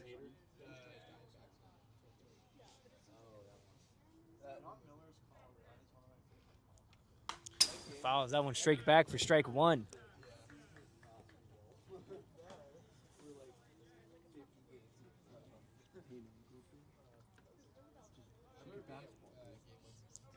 Now, ever since Morris came in, he's been holding his Seagulls scoreless. Been doing a great job putting zeros up on the scoreboard for them. He's definitely looked like the most comfortable relief pitcher on the mound for the Legends. Yeah, he's been the only one that's able to hit the zone consistently as well. But Hurtado is ahead in the count 3-1.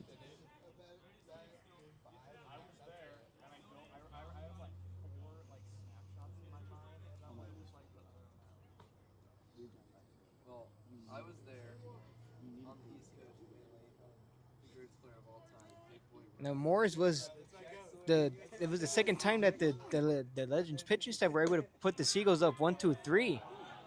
Didn't really happen as often tonight, which is why the score it is what it is, 14 runs. Hurtado right there, prepared to take his walk to first, but called strike two. Yeah, that pitch was very close. Great frame drive by the catcher behind the plate as well, still in the strike. Morris kicks and delivers to Hurtado, and a strike three gets him swinging. Legends down by 3 runs heading to the top of the 9th inning. They are certainly feeling themselves right now. And be right back after this break.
Welcome back, folks, and thank you for tuning in to the San Francisco Seagulls taking on the Menlo Park Legends. And now we have ourselves an absolute no-biter.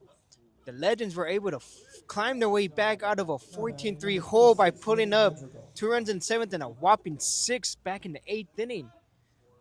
And with the help of their pitching, Adam Morris was able to shut out the Seagulls in back-to-back innings once he came in. Now we have Benjamin Juice pitching. Currently has 1 earned run, 2 strikeouts, and 1 walk. But the Legends certainly found their spark with the bench coming into play.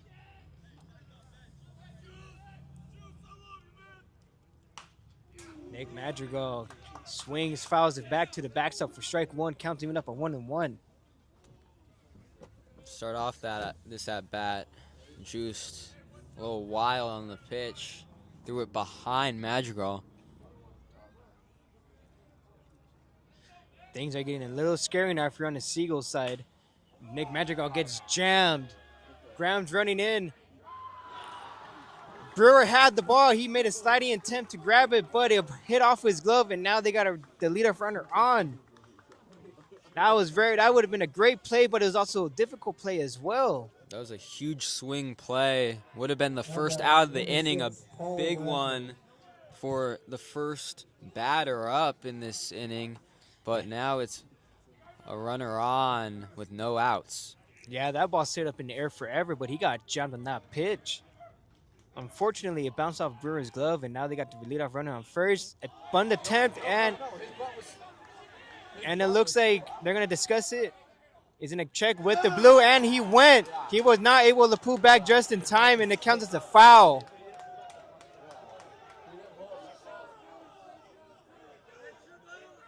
Now it looks like Paul Wagner's trying to plead his case with the first base umpire. He'll be headed back to the plate. He was commotion in the dugout. Yeah, now we got one of the coaches from the Legends coming out to discuss with the whole plate umpire. But the ruling is, if you're bunting as the batter, you have to pull back before the pitch comes at you. But it looks like he didn't pull back in time, and it counts as a foul.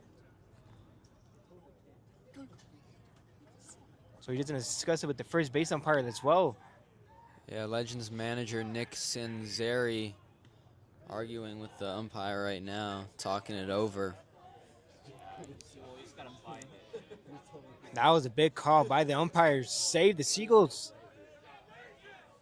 Because now instead of runners on first and second with no outs, they got a strike on Paul Wagner, and he's still in this at bat with only a runner at first. So we'll see if the Legends continue to get the sack bunt down. Wouldn't be a bad idea since he only has one strike. It looks like Paul Wagner shoots it over to the third baseman. Ramirez throws it over the second, and he missed. He made a bad throw to second base, and now the runner advanced to third. That was a given double play for the Seagulls. That was the first blunder of this game from San Francisco. Over the course of the past few games, we haven't seen many infield errors after Mark Cavigula changed up the infield, but a huge missed opportunity to get a double play. Big opportunity and a big momentum changer, too. With that double play, that would have been 2 outs with no one on. And since they didn't get no outs on that throw, he was thrown wildly out to the outfield, and now they got first and third with no outs.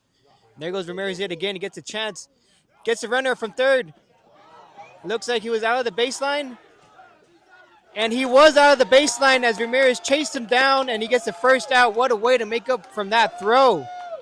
Get the first out of the inning and the lead runner out. Great job by Ramirez.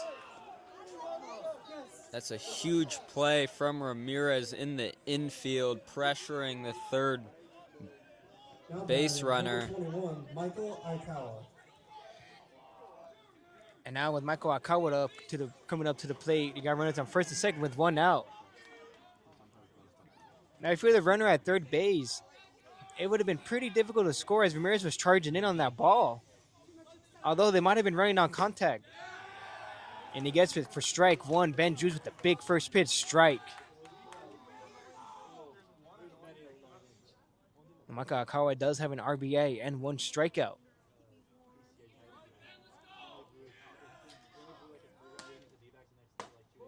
Tries to get some in with the fastball. Misses for ball one. Counts even up at 1-1.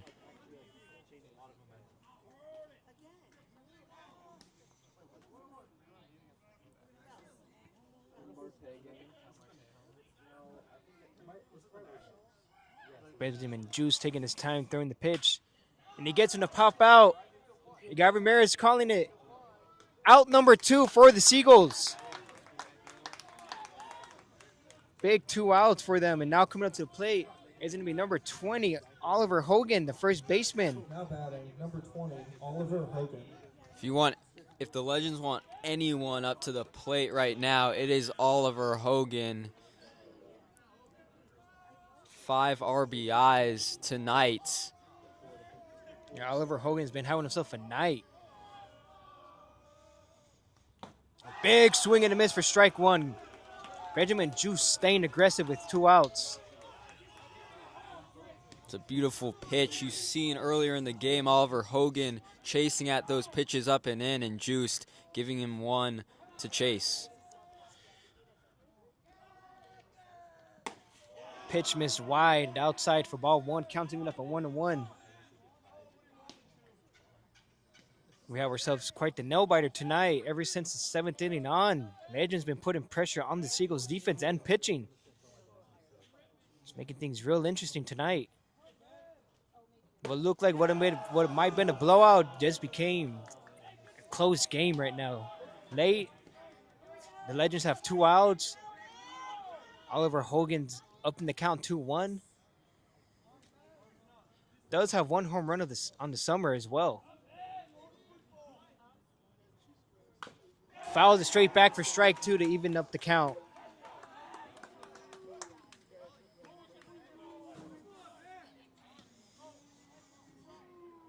It's be a big pitch for Benjamin Juiced.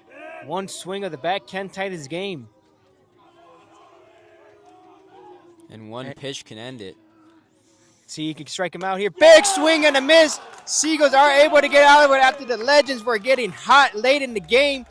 Legends put up 2 runs back in the 7th, 6 back in the 8th inning, but it wasn't enough energy for the Legends to come back as the Seagulls were able to keep the score 14-11. Quite the no-biter. It looked like it was going to be a blowout, but ever since those changes the coach made, everything changed right from the bat.